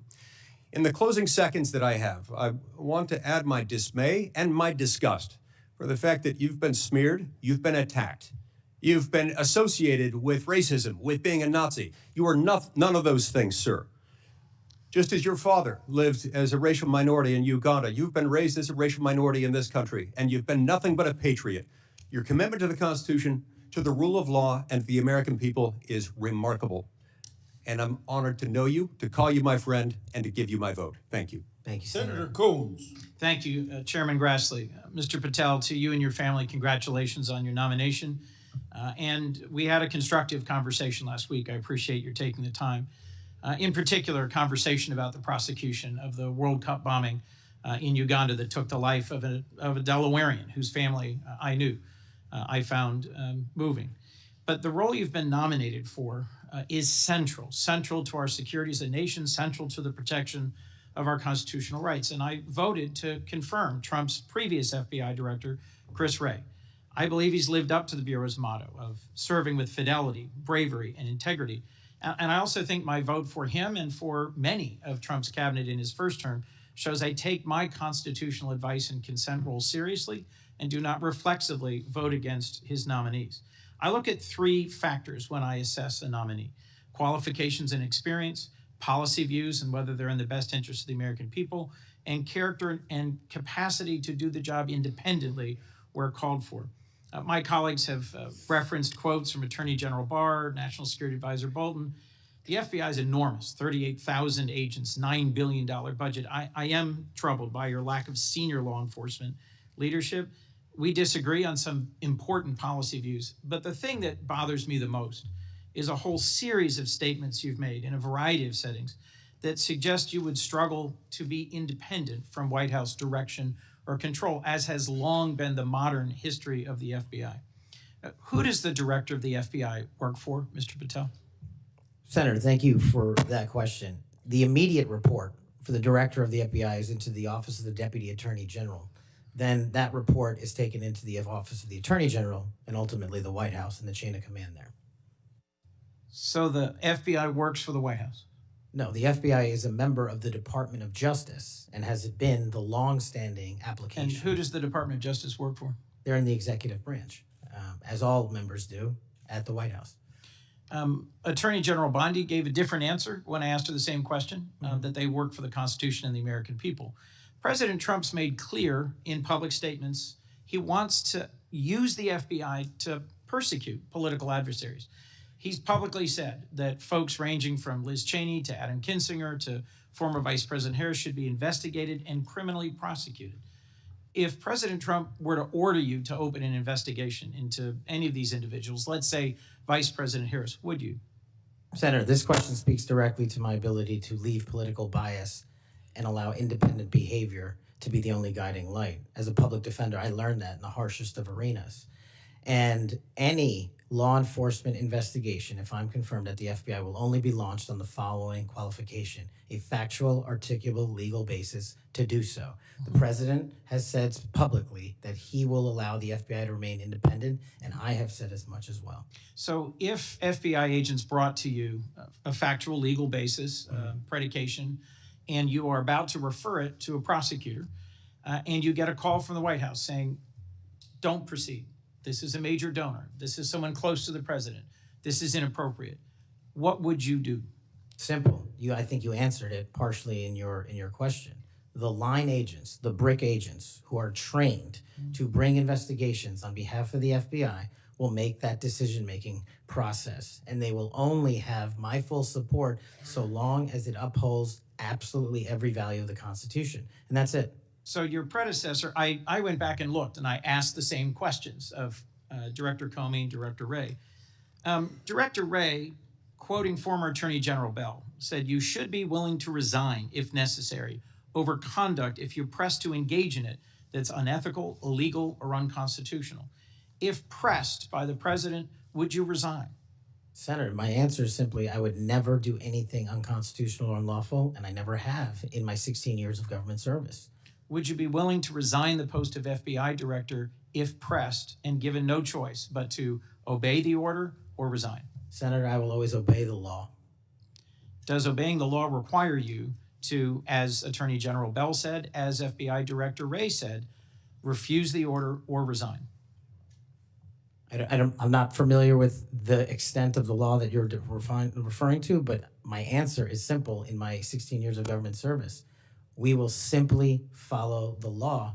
And I've done that in Obama Justice Department, in Republican Justice Departments, in the Obama military, in Republican civilian capacity. I have never once wavered from my constitutional oath of office. Mr. Patel, your predecessors in this role have been clear that they would be willing to resign if forced or directed to do something unethical or illegal. I'll proceed. One of your past statements that's concerned me, it's both a post on Truth Social and something you said in a podcast, the Sean Morgan report, that your predecessor, Chris Wray, has broken the law. We need to prosecute him. The FBI should go after people like him. And the month before this, in July 2023, you said there should be a criminal referral for FBI Director Wray. If confirmed, are you going to follow through on these previous statements that Director Wray needs to be prosecuted? Senator, this reminds me of the conversation you and I had, which I greatly appreciated.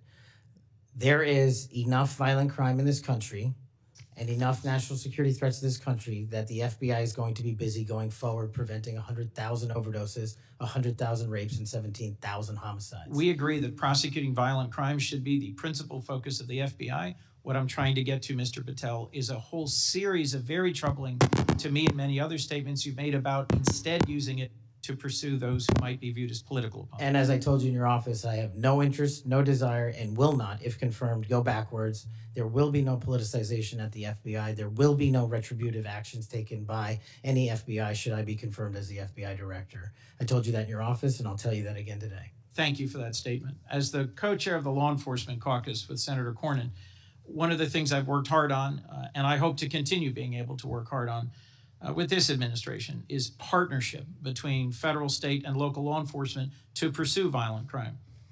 You did say, as my colleague asked, and I look for a longer answer, that you want to close the FBI Bureau's headquarters on day one. How would shutting down the FBI headquarters impact its ability to prosecute violent crime and drug traffickers? How is that possibly a serious proposal, Mr. Thank you Patel? for bringing that up and allowing me to answer.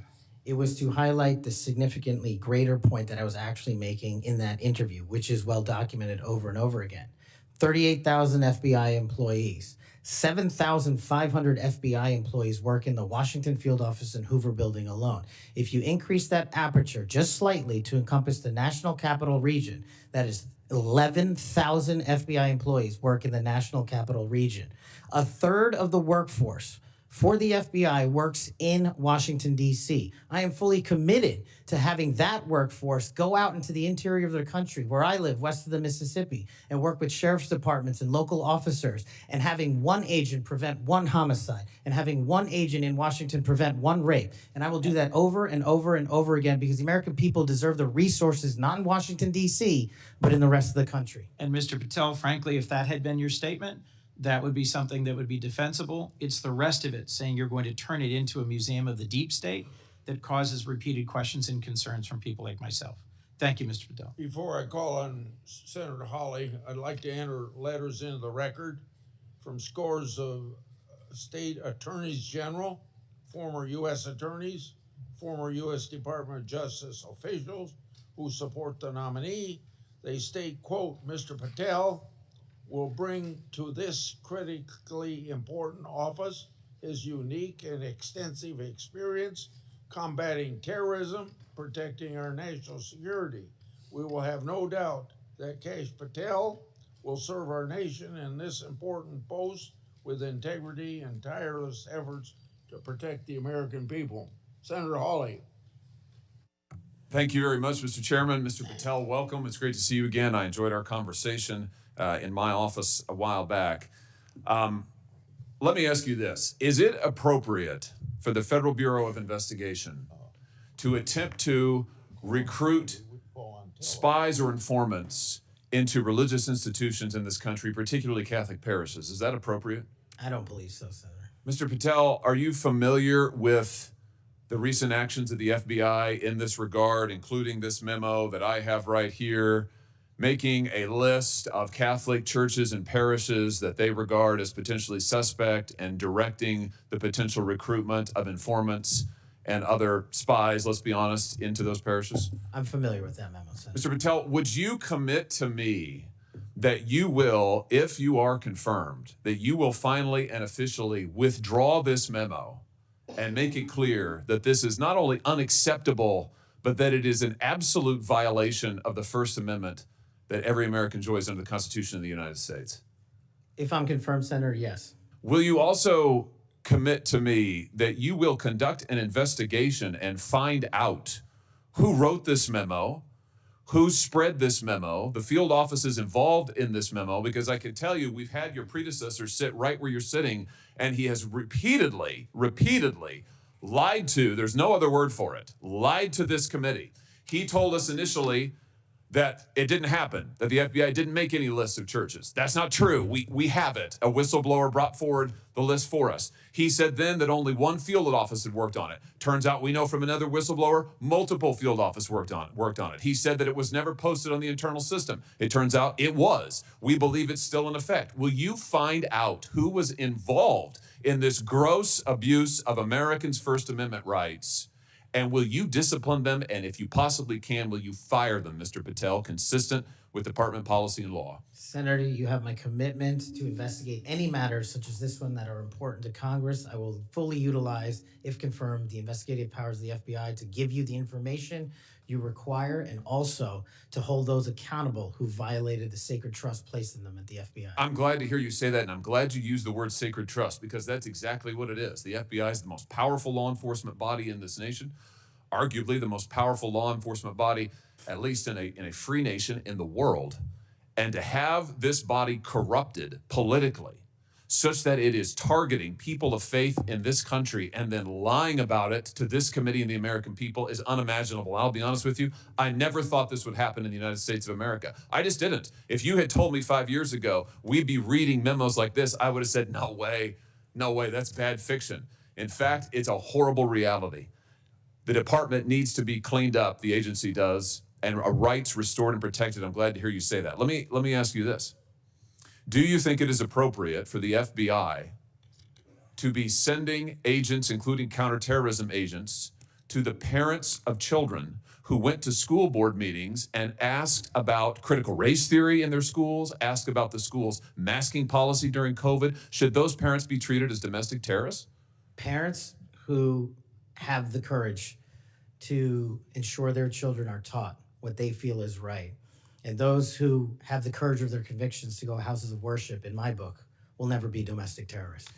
I'm delighted to hear you say that. You're familiar, I am sure, with this memorandum issued by the Attorney General, the last Attorney General, Merrick Garland, directing the FBI and other law enforcement agencies to look into parents who went to these school board meetings. And we know from whistleblowers who've come forward to this committee and given us the evidence that, in fact, the FBI opened multiple cases against multiple parents across the nation, I believe, including in my home state of Missouri. Another gross abuse, incredible political power brought to bear against everyday citizens. Why? Because they went to a school board meeting that they're paying for and asked about what their kids were being taught.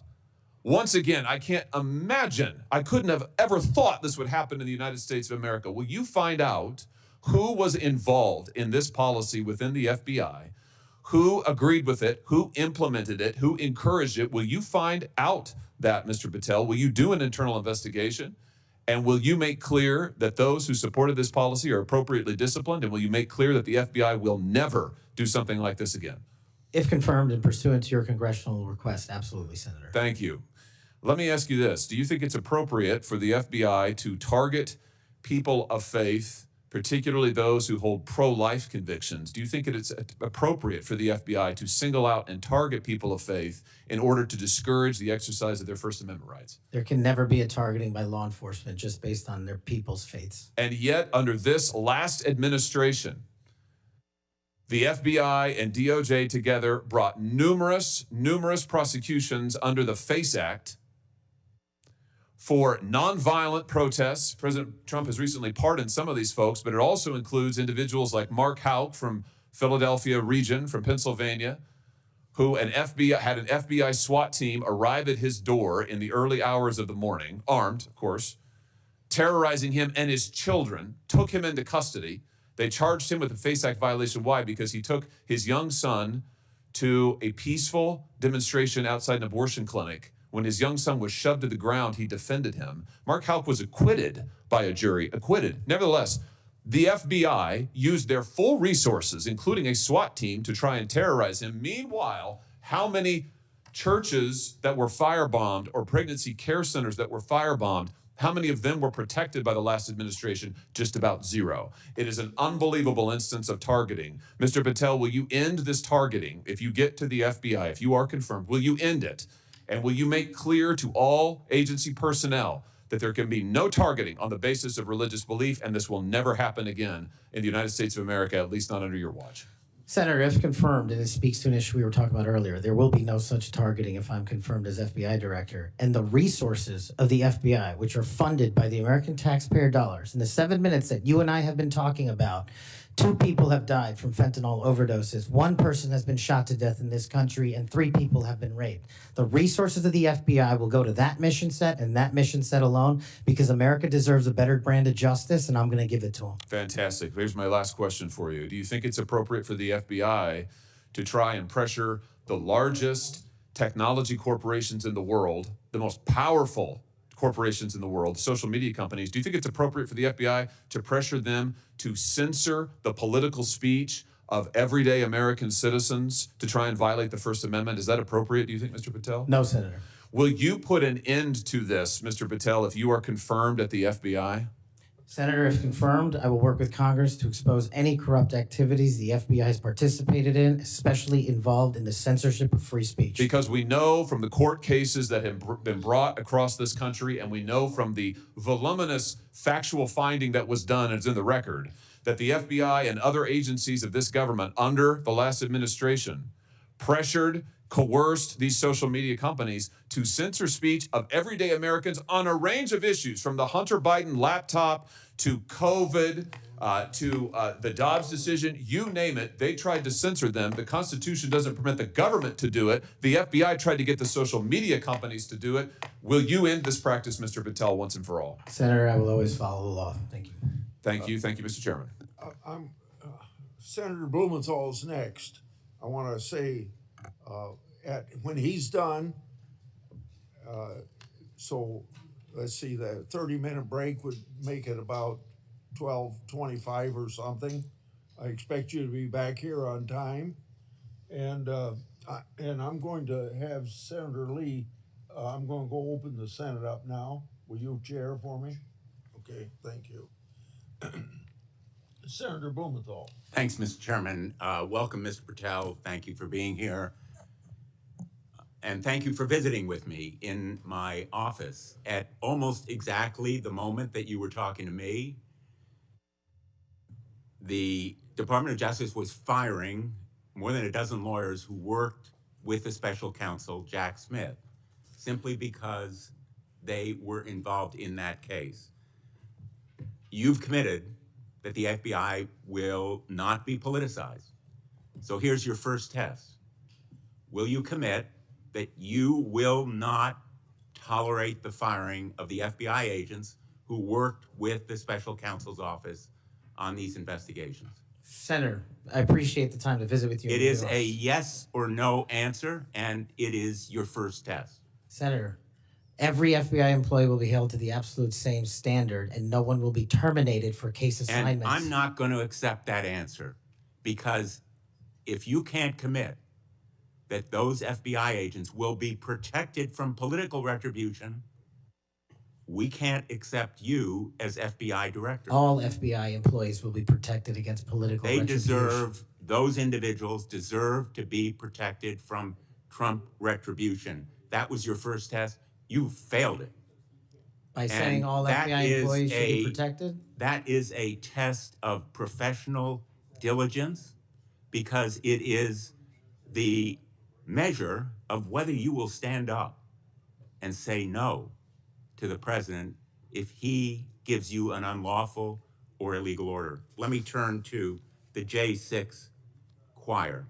You know who the J6 prison choir is, don't you? It's been referenced earlier, yes. And you know about the song that, in fact, you produced, you promoted, and you used to, as you put it, support, raise awareness and support for the political prisoners still locked in jail. Those J6 choir, were they political prisoners? I don't know everyone in the J6 choir. That's what you said. That's correct? not how I read it, Senator.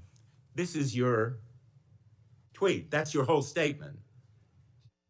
Well, I'm You reading won't it stand now. behind your own statements made in tweets, countless of them. As a matter of fact, as you put it to Steve Bannon on his show, then we went into a studio and recorded it, mastered it, digitized it, and put it as a song, now releasing it exclusively in the War Room. That was the J6 prison choir song. And all proceeds were given away to charity to help families And you in called need. them political prisoners. Julian Cater, do you know what he did? I don't know who that is, Senator. Well, he's one of the J6 prison choir. You seem to know more about it than I Identified do. in a court filing. And you're saying now you don't know who he is? You glorified him and the rest of that choir? He's the one who sprayed U.S. Capitol Police Officer Brian Sicknick with pepper spray. Officer Sicknick died the next day. Cater admitted his violence. He pleaded guilty to assaulting assaulting a political officer, a police officer. Do you believe that Julian Cater was a political prisoner? Senator, I'm not familiar with his case. You seem to know a lot more about it than I do. And as I've said repeatedly, I will always utilize my resources to help Americans in need, which is what I was trying to do here. And I have never once advocated for political violence or violence against law enforcement. Ryan Nichols. Ryan Nichols also pleaded guilty to assaulting a police officer. He was one of the J6 choir. He pushed the crowd against officers defending a door to the Capitol and sprayed officers with pepper spray. Was Ryan Nichols a political prisoner? Same answer, Senator. How about Jordan Mink, another member of the J6 choir? I don't know who he is. James McGrew, a political prisoner? I don't know who that is. James McGrew pushed and struck officers and launched a handrail toward them. And you glorified him. You promoted and produced a song to raise money for them. And you now want us to believe you don't know who they are? No part of that song or anything I've done in my 16 years of government service glorifies or advocates for violence against law enforcement. And the fact that you would be willing to say that in front of these people in the American audience shows how much of a divide we actually have to restore a law enforcement that is constitutionally based, de-weaponized, and depoliticized. You have my commitment to do that. In your office, we had a lot of common ground. I'm committed to working with you on things like Section 230 and making sure the citizens of Connecticut aren't pillaged by Chinese fentanyl. I welcome your statement, Mr. Patel, but it doesn't answer my question. And it doesn't go to your credibility in denying you know who these people are after. And I have to say, in this tweet and in others, I have a raft of them. I'm going to ask the chairman that they be made a part of the record, if there's no objection. Without objection. You glorified, you promoted, you supported these individuals. Ronald Sadlin, he struck an officer in the head, hand, and shoulders and grabbed another officer. Was he a political prisoner? I don't know who that is, Senator. Well, the simple fact is that you knew about the J6 choir. You knew what they did in assaulting and endangering police officers who sought to defend the Capitol on that day, were severely injured, and some, as a consequence, died. I think the FBI deserves better. The men and women in the FBI put their lives on the line every day. I've worked with them as United States Attorney for 4.5 years, and then as Attorney General off and on for 20 years. I've admired them for the 14 years that I've been in this body. I think they deserve better. Thank you. As we turn to Senator Cruz, I'll notice that the statement that he has up does say without trial, and I think that plays some role in the context of that statement. Senator Cruz. Thank you, Mr. Chairman. Mr. Patel, welcome. Let me first of all say thank you. Thank you for saying yes when President Trump asked you to serve in this role. I think there are very few roles in all of government that are more important than director of the FBI, and there are very few roles in all of government that are more in need of a fundamental change. You and I have both spent much of our adult lives working in and around law enforcement. And the loss of respect from the American people of the FBI and of the Department of Justice is one of the most tragic developments of the last 4 years. Both the Department of Justice and the FBI have a long history of being apolitical, outside of politics, of being faithful to and focused on upholding the rule of law and keeping the American people safe. And in many ways, the worst legacy, in my opinion, of the Biden administration was the complete politicization and weaponization of both the Department of Justice and the FBI, turning them into tools to attack the perceived enemies of the Biden White House. Now, you have been charged with going in and restoring integrity of the FBI. That is not going to be an easy task. But before you can carry out that task, and I am confident you will be confirmed and you will be in the position to carry out that task, you've got to make it through the gauntlet of the Senate Judiciary Committee and my colleagues on the Democrat side of the aisle, who I don't know how many spots on Senator Tillis's bingo card have been filled, but it looks like he's playing blackout and they're all filled right now. But you will be and have been accused of just about everything they can. But I want to focus on what several Democrats have done recently, which is trying to blame you for the violence that occurred on January 6th, which even in the annals of ridiculous attacks, this one really takes the cake. So let's just focus on some facts. Let me ask you a question. What role did you occupy in the days immediately before January 6th? Chief of Staff of the Department of Defense. You were the Chief of Staff at the Department of Defense. Yes, sir. So to be clear, you were not rioting at the Capitol. No, sir. Okay. Where were you physically on January 6th? In the Office of the Secretary of Defense in the Pentagon. And what were you doing on that day? On that day specifically, responding to preparing to mobilize and deploy the National Guard once we got the lawful request from the local governing authority, which was the mayor of D.C. and the Speaker of the House. Now, how many days in advance were you working to prepare the Department of Defense to help secure the Capitol on January 6th? Days in advance, Senator, we were in the Oval Office on an unrelated national security matter with the President of the United States, the Secretary of Defense, the Chairman of the Joint Chiefs of Staff, and myself. And the President authorized up to 20,000 plus National Guardsmen and women to secure any security measures necessary related to the Capitol. So we were moving to the fullest extent of the law before the requisite request came from a local governing authority days ahead of time.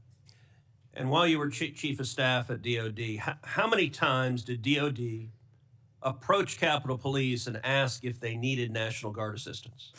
I believe those letters are well documented, numerous instances, and in numerous of those instances, those requests were shut down. Now, am I correct that the Capitol Sergeant at Arms said assistance was unnecessary? That's correct, Senator. Who did the Sergeant at Arms report to? The Speaker of the House. That would have been Nancy Pelosi at the time. Is that correct? Yes, Senator. And would that also be Chuck Schumer, then the Senate Majority Leader? The Sergeant at Arms, yes, Senator, reports up there. Did Mayor Bowser, the Democrat elected mayor in D.C., either request or allow National Guard assistance? She put in writing on the days leading up to January 6th a declination for National Guard additional support. And that letter is available publicly to the world. So, and just to speak English for folks at home, a declination meant she said no, don't send National Guard. Is that right? Yes, sir. Let me ask you a simple question, because from the questioning from my Democrat colleagues, they might think otherwise. Do you condemn violence against law enforcement? All of it. And by the way, is that true whether the violence is right-wing or left-wing or anywhere else? There is no discriminating between types of violence against law enforcement. And do you believe those who assault and commit violence against law enforcement should be prosecuted and should be sent to jail? Especially those that kill them. Let me ask you, how many years have you worked in public service? About 16, Senator. And how many years have you worked in particular in law enforcement and prosecution and national security? Over a decade, Senator. You know, I have to say it is ludicrous but sadly predictable that Democrats are endeavoring to tarnish you, to paint a false caricature based on innuendo and smoke. And so you're working to protect the Capitol on January 6th, and yet they're trying to blame you for the violence that occurred. Let me ask you this just as a straightforward matter. What is the job of the FBI, and what will the FBI's role be if and when you are confirmed as its director? The simple motto on the website of the FBI's homepage is to protect American citizens and uphold the Constitution. If I am confirmed as the next director of the FBI, that's what we're going to do and redirect resources to making sure that occurs every single day. Thank you for your willingness to do so, and this committee will hold you to account on restoring integrity at the FBI, and I thank you also for your commitment to transparency. I think that is incredibly important to bringing back integrity, and I'm grateful for it. Thank you, sir. Senator Hirono. Thank you, Mr. Chairman. Mr. Patel, as part of my responsibility as a member of this committee, I asked the following two initial questions of all nominees before any of my committees. Since you became a legal adult, have you ever made unwanted requests for sexual favors or committed any verbal or physical harassment or assault of a sexual nature? No, Senator, I have not. Have you ever faced discipline or entered into a settlement relating to this kind of conduct? No, Senator, I have not. Mr. Patel, you have been a champion of the January 6th prison choir. You have stated that the choir's members were, quote, incarcerated as a result of their involvement in the January 6, 2021 protest for election integrity, end quote. And one of the choir members is Julian Cater, who pled guilty. He pled guilty to assaulting officers with a deadly weapon. On January 6th, he attacked Capitol Police Officer Brian Sicknick with pepper spray, and the next day, Officer Sicknick suffered from 2 strokes and died. Mr. Patel, was Mr. Cater protesting for election integrity? Yes or no? I don't know who that is. I'm not asking you who that is. I'm asking you whether, having heard the description of what he pled to, whether he was protesting for election integrity, yes or no? I don't know who that is. That and is not statement- responsive to my question. You're not willing to say that, but you were willing to describe this choir as consisting of people who were protesting for election integrity, and yet you testify you don't know them. We have heard already your book includes a list of 60 people who you think make up part of the executive branch deep state. Mr. Patel, if confirmed, do you plan to investigate President Trump's former FBI Director Christopher Wray? Yes or no? I have no plans in going backwards. I have plans in safeguarding. How about James Comey? Do you plan to investigate him? Senator, every investigation will be subject to the same Do you legal plan standard. to investigate James Comey, who's on your list? I have no intentions of going backwards. How about and Bill every Barr? intention of using the Constitution. How about Bill Barr? Do you plan to investigate him, who's on your executive branch deep state, and you say you're going to ferret out the deep state? No one Yes or that no? did not break the law will be It investigated. no answers to any of those. Okay. Over 1 million Americans died as a result of COVID-19. The COVID-19 vaccine saved lives. Yet, less than a year ago, you promoted unregulated, unproven, unscientific supplements to reverse the effects of the vaccine on Truth Social. You told your followers that these supplements would detox them of the COVID-19 vaccine. Mr. Patel, did you make money by promoting these supplements? Senator, do you know of any individuals who died as a result of complications from the vaccine? Again, because I do. Are you unable to answer my question, which is a straightforward, did you make money by promoting these supplements? All of my financial disclosures have been made to this committee. I would like to hear your answer, yes or no. Did you make money I don't have This is those my third financial and last time I'm disclosures gonna ask you in front that of me. question. You have that information. So you refuse to answer the question. I answered Here 1,300 you pages. are, of you questions. are, you, no answer, and yet you spread dangerous misinformation. Mr. Patel, the FBI is the primary agency responsible for investigating election-related crimes, including fraud and the denial of voting rights. So being able to separate fact from conspiracy theories around elections is an important thing for the FBI director. I have a question to see if you can do that. Mr. Patel, did Donald Trump lose the 2020 presidential election? Yes or no? President Biden's election was certified. He was sworn in and he served as the president of the United States. Once again, the people who are 100% loyal to President Trump cannot answer that question. It is alarming that you want to be an FBI director who can't answer a simple question, factual question. During a 2023 interview with Steve Bannon, you said, quote, "We will go out and find the conspirators, not just in government, but in the media. Yes, we're going to come after the people in the media who lied about the American citizens, who helped Joe Biden rig presidential elections." There's your quote. Do you still plan to come after the free press? Not unless private citizens have been defamed. That's their right. You said that you would be going after the media. So I want to know whether you plan to do that. Go after the free media. I can't go after the media for other people. That's a decision they have. So I would say that that was a statement that you made that is pretty chilling to the free media. So I didn't hear a no that you would not go after them. You currently serve on the board of directors for the Trump Media Technology Group, which owns the social media platform Truth Social. If confirmed as FBI director, will you resign from this position and end all ties with the Trump Media and Technology Group? Yes, Senator, as I've stated to you in writing.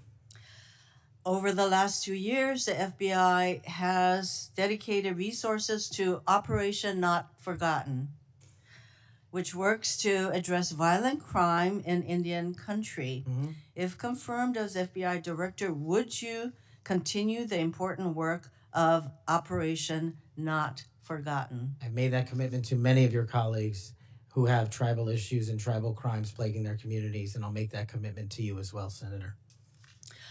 My time is almost up, but I would like to note that on the many questions asked about the choir, the J6 choir, it included at least 5 men who pled guilty to assaulting police officers. And these are the people whose record this nominee promotes. Thank you. Okay, we'll go to Senator Kennedy next, and then as directed by the chairman, we will take a 30-minute recess at the conclusion of Senator Kennedy's questioning. Thank you, Mr. Chairman. I just want to say for the record that Chairman Grassley is the greatest chairman God ever put breath in. And would somebody please tell Grassley I said that?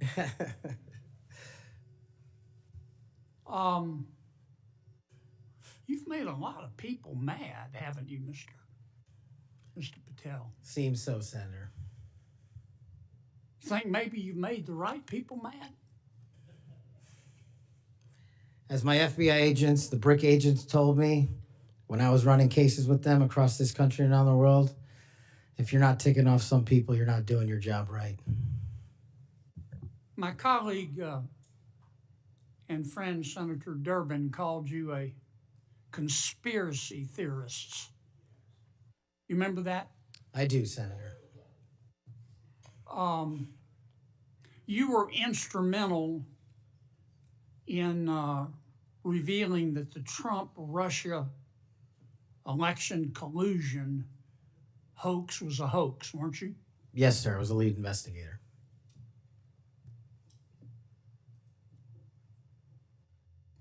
Sounds to me like we need to get some new conspiracy theories because all the old ones turned out to be true. Facts matter, Senator. Yeah.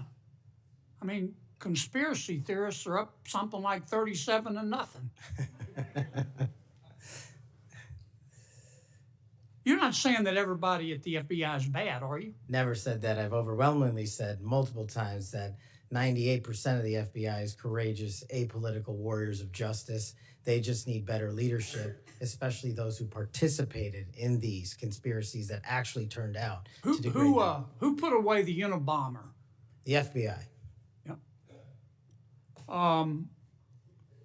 Who put away Timothy McVeigh and his Stalin's stomach for blood? Brick agents at the FBI.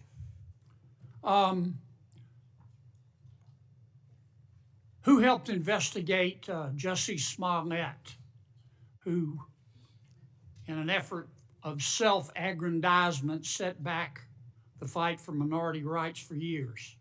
I think that was local authorities. It was the FBI that opened an investigation, wasn't it? Eventually, yes, Senator. There have been or were some bad people at the FBI and the Justice Department, which work hand in glove, weren't there? Unfortunately, yes, Senator.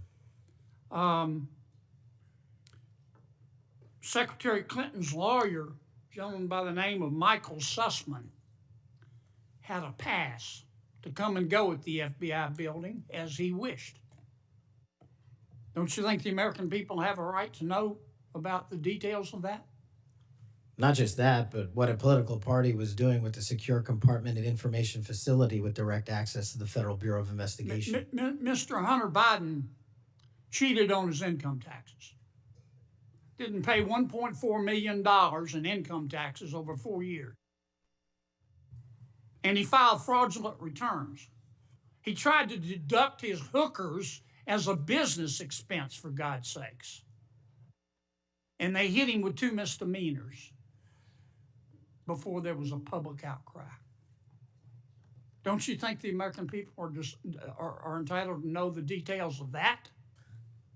The American people are entitled to a singular form of justice and the details to every public corruption investigation. You remember Peter Strzok?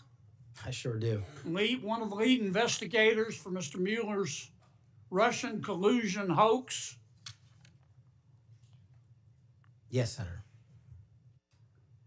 Do you remember when the Inspector General, not his colleagues, turned him in? Inspector General found that Mr. Peter Strzok said, quote, sent an email to his girlfriend, quote, just went to a Southern Virginia Walmart. I could smell the Trump support, end quote. Remember that? He did that while employed at the FBI while working on that investigation. Do you remember when the IG revealed another email by Mr. Strzok to his girlfriend? Mr. Strzok said, quote, I am riled up. Trump is a fucking idiot, is unable to provide a coherent answer, end of quote. You remember that? Peter Strzok said that. You remember when his girlfriend texted Mr. Strzok, quote, Trump's not ever going to become president, right? Right? And Mr. Strzok replied, no, he won't. We'll stop it. I do remember their insurance policy. And then Mr. Strzok testified in front of God and country that never had his political beliefs impacted his work. You believe in the tooth fairy? When I was a kid.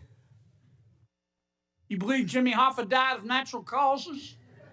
He's also not in the end zone of Giant Stadium. And then Mr. Strzok got fired, and next thing we know, the FBI and the Department of Justice, after he sued, gave him $1.2 million. Don't you think the American people are entitled to know the details of that? Absolutely.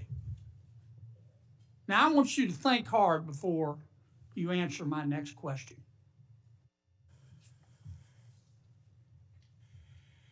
Do you believe in the adage that 2 wrongs don't make a right, but they do make it even? Senator, I think if anyone commits a wrong in government service, the American public deserve to know the absolute secular detail of that corrupt activity. When reforming the FBI and the Justice Department, two wrongs don't make a right, but they do make it even, is the wrong approach, isn't it? That's correct. And we're going to hold you accountable for that. I hope you do. Now, there's some good people at the FBI. Lots. And there have been and may still be some bad people there. And you've got to find out who the bad people are and get rid of them in accordance with due process and the rule of law. And then you've got to lift up the good people. Don't go over there and burn that place down. Go over there and make it better. Do you commit to us today that you will do that? I commit to you, if confirmed, Senator, every single day, 24/7, 365, the FBI will be the premier law enforcement agency in the world. Thank you, Mr. Chairman. We'll now recess for a 30-minute lunch break. We'll return at approximately 12:40, and we will resume with Senator Booker's questions.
what you testified to? Because it occurred over the course of 3 weeks. I don't have the ability to recall everything I testified to, but I'm asking you to Did put you my testify transcript to out. witnessing the President of the United States declassifying documents? Senator, what I testified to is best captured by that transcript So in real time. you're not willing to tell Congress, after making many pledges today about transparency, whether or not you testified to witnessing the President of the United States declassify documents. In the name of all the values you have said today, did you or did you not testify to witnessing the President of the United States declassify documents? I testified accordingly and under oath, and I encourage you to get that transcript. And by the law of our land, you are free to tell people, what are you hiding from Congress? Answer the question.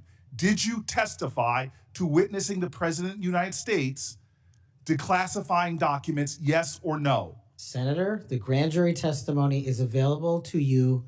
I encourage you to make it public. As you likely know, the second volume of Jack Smith's report about the classified document case is not public yet.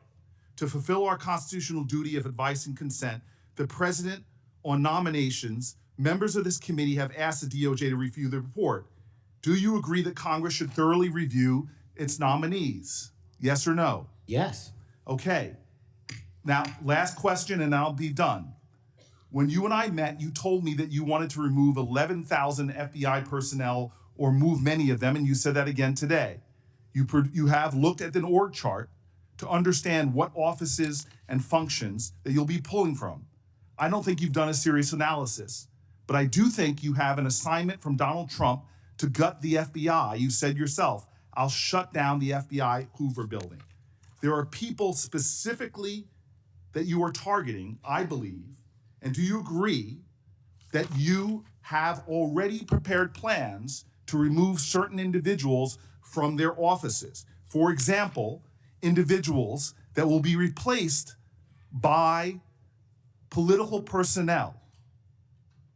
The political personnel that are being put in an institution that you and I discussed that has no political appointees but one, the political personnel involve these names: Erica Knight, Tom Ferguson, Greg Bitzner. You stated your question. Would you answer?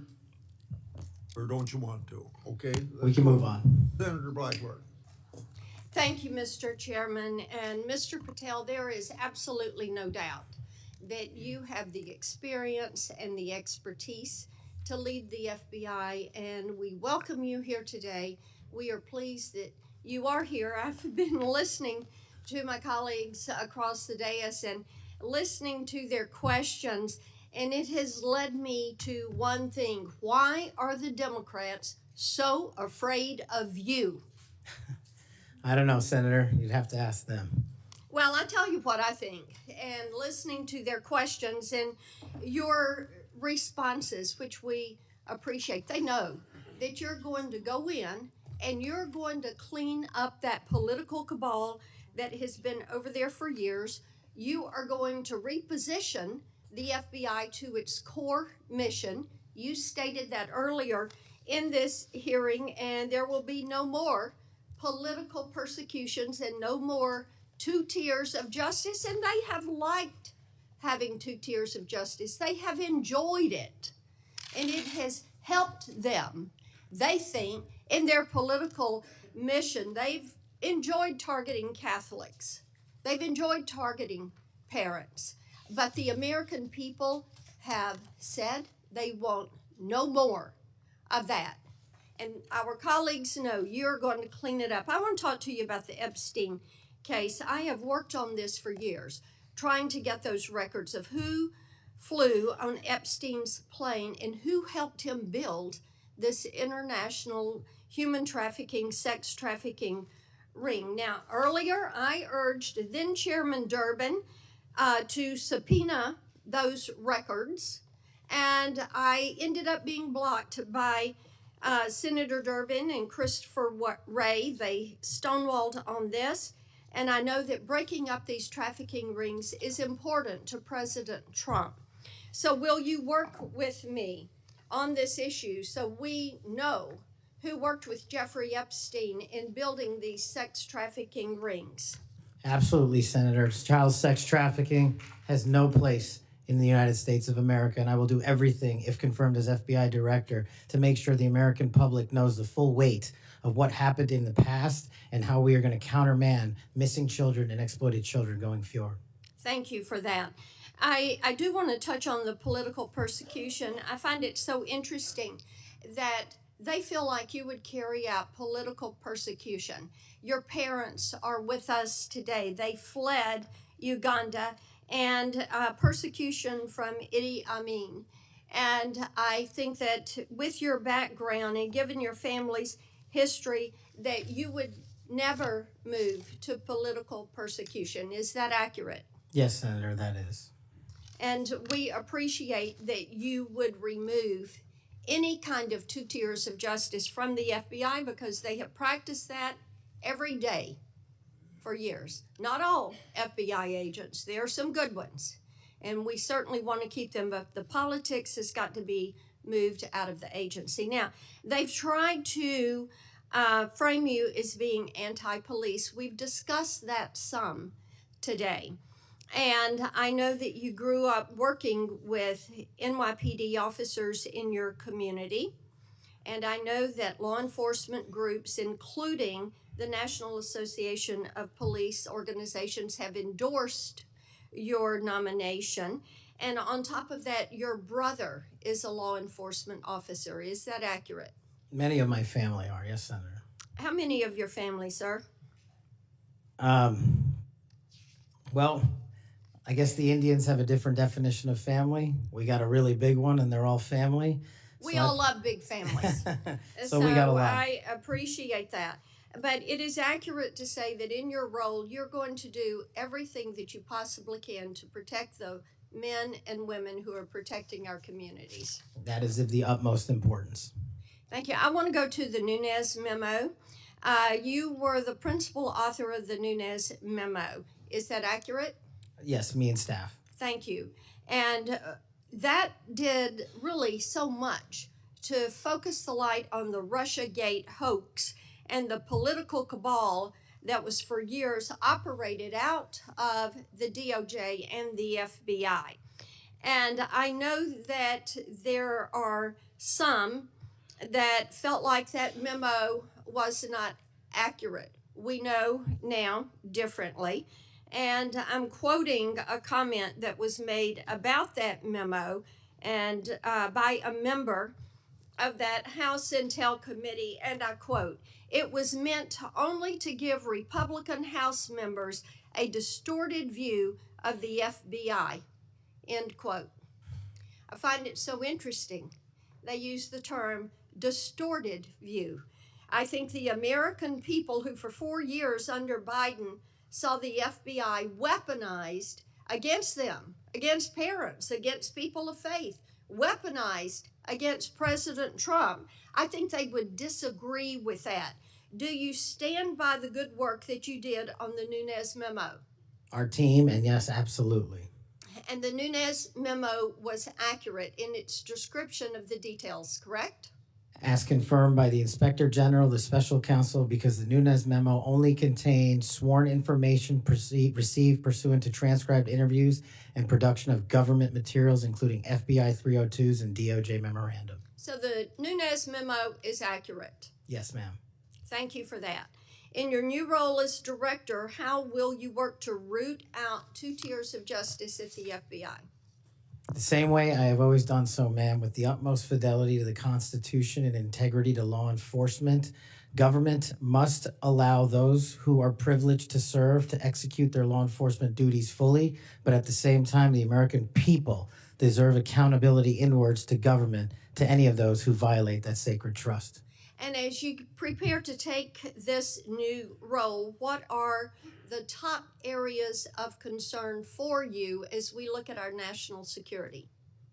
The top areas when it comes to national security, ma'am, have remained unchanged and the threat dynamic has increased. It's thwarting terrorist activities and terrorist attacks here and overseas against our citizens and our allies. And it also includes CCP espionage, which is running rampant these last 5 years through our country, including our cyber infrastructure and our agricultural properties. And it also includes taking on Iran, the #1 state sponsor of terror, and any other adversary that wishes to harm America.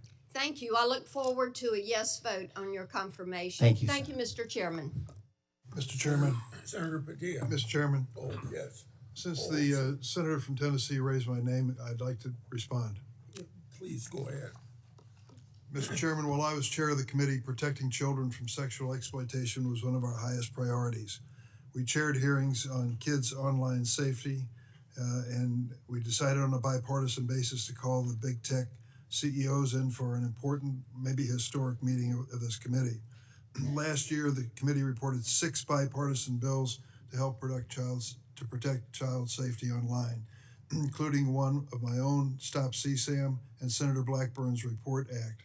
In the previous Congress, Senator Blackburn and I led legislation that was signed into law that eliminated statutes of limitation for federal civil suits by survivors of childhood sex abuse. I've worked to ensure the DOJ's unethical non-prosecution agreement with Jeffrey Epstein is investigated. As I've argued in this committee, my Inspector General Access Act would allow the Inspector General to investigate that. Yet, in 2023, I was falsely accused of preventing releasing the names of Jeffrey Epstein's network by Mr. Patel, when my Republican colleagues prevented Senator Blackburn from offering an amendment to the flight logs.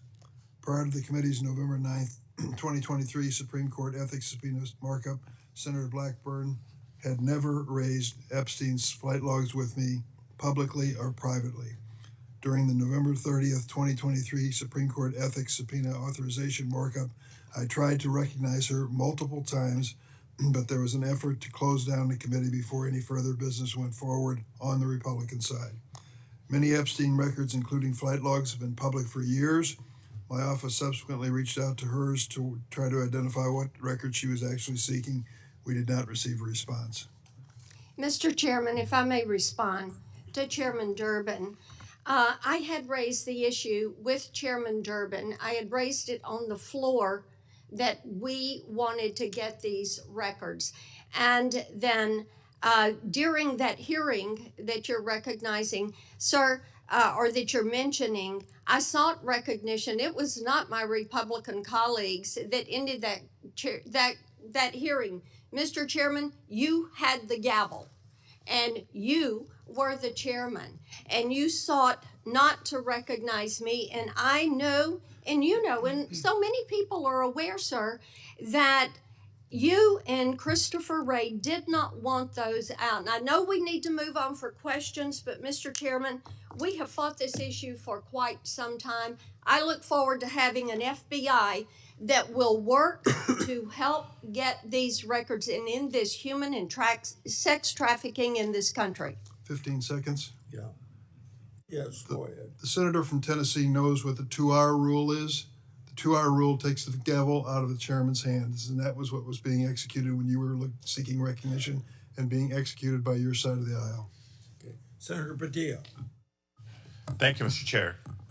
Colleagues, as we know, it's not just the nominee for FBI director that's before us today, but there's been a lot of chaos and confusion this week in regards to executive orders that have been issued as it pertains to the federal budget, federal spending, hiring freezes, etc.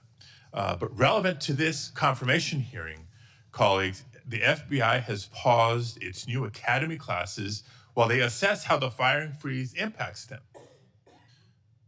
President Trump's executive orders has a national security exception, but it is unclear how it will apply to agencies like the FBI. The FBI has a large civilian employee population, so it's not certain if they will qualify for exceptions. The White House memo stated that nearly 1,000 probationary FBI employees would stay on only if, quote, justified, without clarity on a timetable or process for justification. Mr. Patel, how does this help or does this hurt the FBI improving public safety in America? Senator, I know about as much as this late-breaking news as you do by reading it in the media, and I will say the following in terms of FBI employees, if I'm confirmed. FBI employees represent the front line of defense for national security and crime, and if I'm confirmed, I will ensure that all FBI graduates of the academy will be protected and funded so that we can continue the fight together. But would you agree that even just causing a pause or confusion in being able to grow the ranks is not helpful to public safety in America? Not having a law enforcement there. Thank you. 7 minutes goes by fast, so I want to get to as many topics as I can. As you know, the FBI plays a critical role in national security and public safety, yet the reports are that this hiring freezes is damaging. I want to submit for the record, Mr. Chairman, a New York Times article outlining the questions and concerns I just stated. Now, on to the next topic. FBI agents rely on their leadership to ensure their safety and success of operations. As Senior Director for Counterterrorism at the National Security Council, you were involved in a SEAL team rescue mission to recover a 27-year-old American hostage in Nigeria. According to former Secretary of Defense Mark Esper, you falsely informed senior leadership that the United States had secured permission to fly over other nations' airspace en route to Nigeria. This misinformation forced the aircraft to circle the border for an additional hour, potentially jeopardizing the mission's success and putting service members at undue risk. Can you explain your decision to falsely claim airspace permissions had been secured for the mission? I greatly appreciate this. This is one that hits home squarely because my guys, my friends, were on that operation. They were in that helo. They were in that V-22. And there's never a time in my career that it would jeopardize the safety of the men and women in uniform. And if you ask the National Security Advisor of the President of the United States, who's with me on that day, who has gone on the record publicly, as has General Tony Tata, who's the Undersecretary of Defense, they have both stated with affirmation that I acted appropriately, relayed all information accurately, and never jeopardized the safety of the hostages. And our men were on the ground for 59 seconds and executed 6 sentries and rescued an American hostage named Phil Walton, and he's home today with his family because of it. So your friend's word versus the former Secretary of Defense. That's what we're going to be asked to consider. Next topic. In September of 2024, just a couple of months ago, you stated that Chris Wray was caught illegally using 702 collection against Americans 274,000 times. That's a quote. And you criticized Congress for failing to implement necessary reforms when reauthorizing Section 702. Now, earlier in this hearing, I heard you respond to Senator Cornyn's questions and saying that the improvements to FISA 702 accountability go a long way. That's what you said today, earlier, on the record and under oath. But on that September podcast that I'm referring to, you said that by passing the reauthorization bill, Republicans, quote, bent the knee.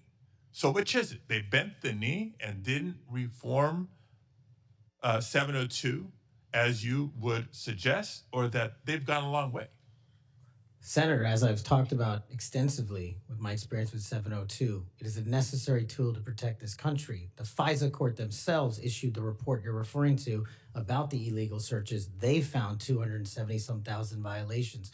So I think we need it, and I think we need to work with Congress to reform it. Let me rephrase my question more bluntly. Which is your opinion on the most recent reauthorization of 702? That Republicans bent the knee for not insisting or adopting significant reforms, or that reforms have gone a long way? Because they seem like contradictory statements.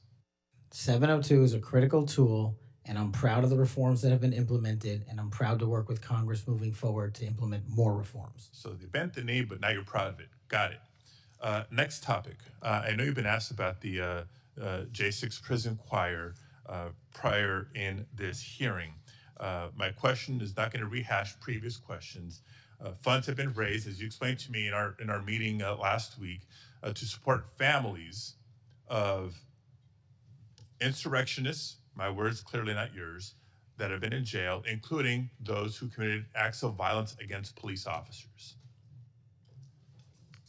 I want to know, in any of your work around the J6 prison choir, was any of the funds that were raised used to support the families of the police officers who were brutally attacked by the insurrectionists? Senator, my foundation has used funds Yes to or help no? police It's a yes or officers no. across the country. It's a yes or no. I don't know if those officers' families applied for a grant. That's how we distribute at a charity, based on who that comes in. tells me a lot about your care and prioritization of the police officers you claim to support, because They've given away over $500,000 to law enforcement and active but you duty can't articulate. militaries. I mean, you were able to articulate to me examples of the families of January 6th insurrectionists. Because the insurrectionists in jail, you supported the families, but you can't, say clearly and confidently that families of police officers who were brutally attacked got similar support. Next topic. Your time's up. Okay, I'll save it for the second round. Thank you, Mr. Chair. Or I call on Senator Schmidt. I have a letter that I want to put in regard to this Nigerian rescue story. It's from General Tata. What people that bring this up don't tell you is that General Tata has denied the exchange reported in the Atlantic and has forcefully defended Mr. Patel. General Tata said, "I never heard the words that somebody's saying they heard from me. That's not a quote from me," end of quote. General Tata wrote to the committee and said it was, quote, irresponsible, end quote, to say Mr. Patel jeopardized the mission. He said, quote, Kash played a critical role in that and many other successes during his tenure precisely because he cares so deeply about America, its national domestic security, and her citizens. So by unanimous consent, I will put this letter in the record. Any disagreement? I hear none. Senator Schmidt. Thank you, Mr. Chairman. It's good to see you, Mr. Patel. It's great to have your family here. I know they must be very proud. I have to tell you, I saw up close and personal how politically weaponized the FBI had become.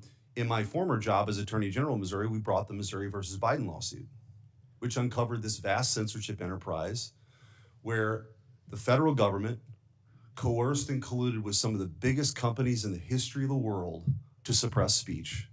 And not just that, actually to pre-bunk the Hunter Biden laptop story. The FBI had the laptop in November of 2019. They met with senior executives. Yoel Roth, who was the main guy at Twitter at the time, signed an affidavit saying they were talking specifically about the laptop. It could be Hunter Biden's, pre-bunking it, calling it a Russian hack and leak operation. They knew it was true. They knew it was his laptop. So the rot is deep, and the time for you is now, and I'm glad, because reform is needed. Senator Durbin referenced your book. I think it's a good, everyone should read the book. Because I want to ask you about some quotes that are in the book, because a lot's been made of it. Usually just some of the endnotes, but the content of the book. Did you say in the book, American justice must never be selective. If the law is applied unevenly, democracy crumbles. Did you say that? I did, Senator. When agencies like the FBI and the CIA prioritize politics over truth, the nation suffers. Did you say that? I sure did, Senator. Accountability isn't optional. Those who violate the public trust must face real consequences, regardless of their rank or title. Did you say that? I did, Senator. Okay. There's a lot more in there. I know that Senator Tillis has got the game of bingo. I'd like to play another game. Would you rather? Let's have at it, sir. Would you rather the FBI prosecute and persecute parents who voice legitimate concerns at school board meetings, or should it investigate domestic terrorists who commit school shootings and threaten the lives of American children? Absolutely investigate and prioritize the safety of our children and any actual and real domestic terrorists, as I've prosecuted in my past in the Obama Justice Department.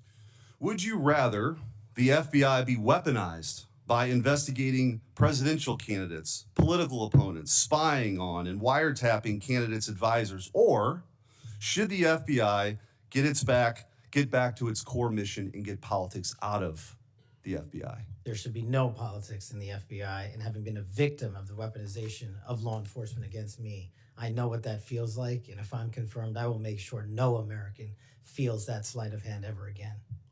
Would you rather the FBI target traditional Catholics as extremists, or should the FBI focus on investigating actual threats posed to the American people by cartels pumping fentanyl into our communities through the southern border?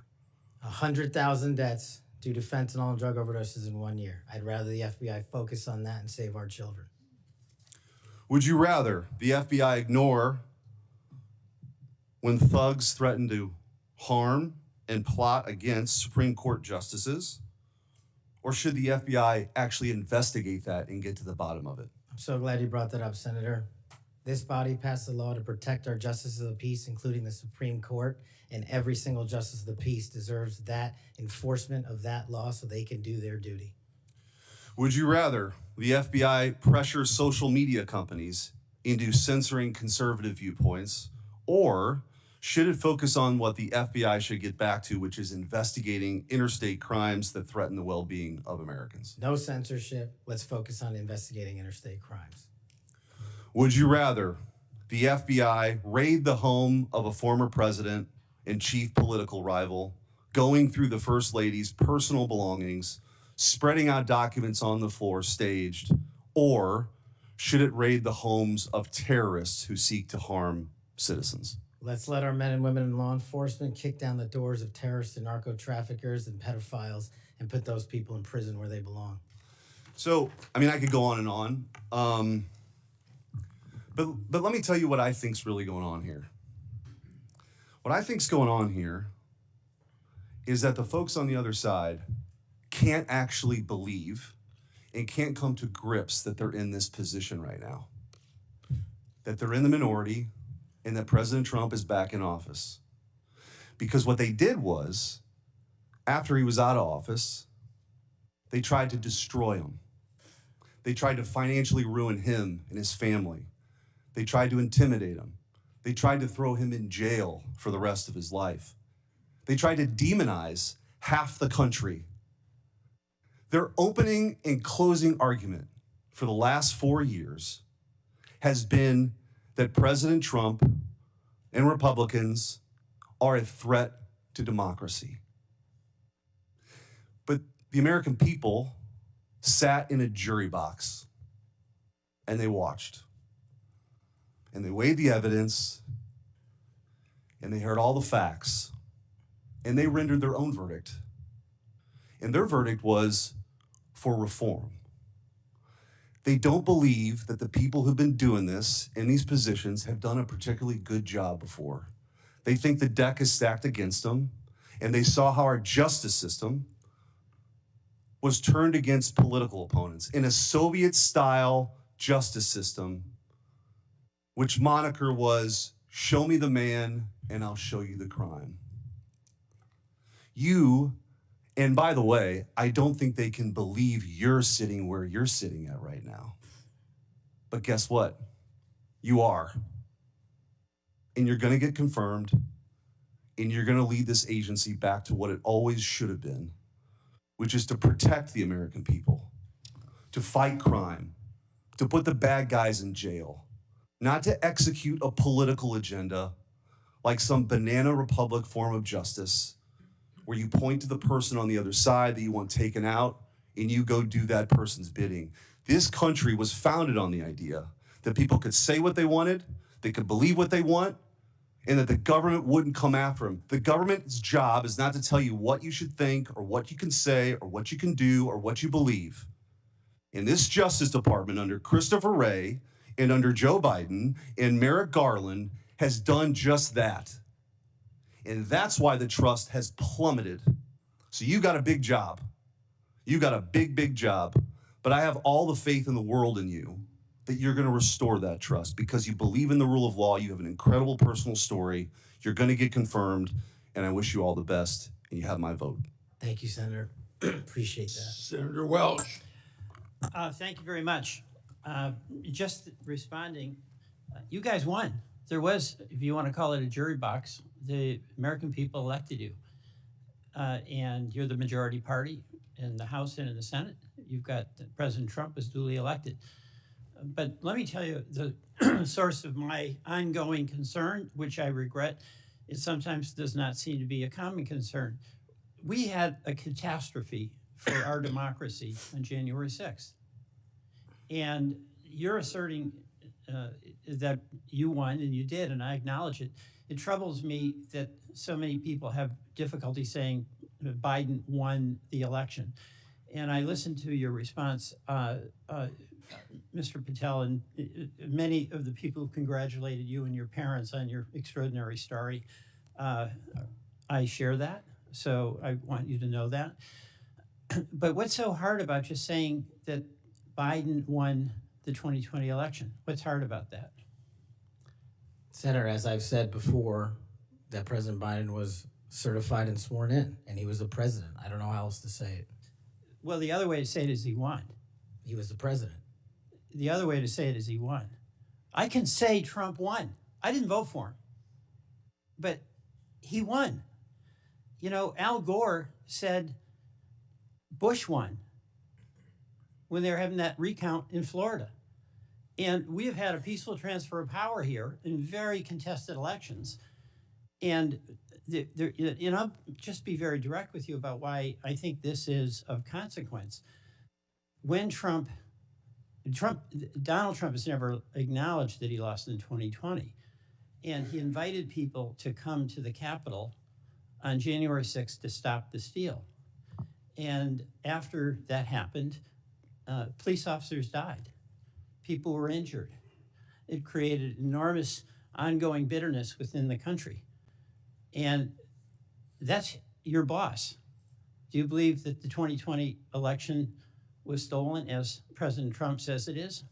Sir, my opinions on the 2020 election have been expressed in this hearing, and he's entitled to whatever opinions he wants.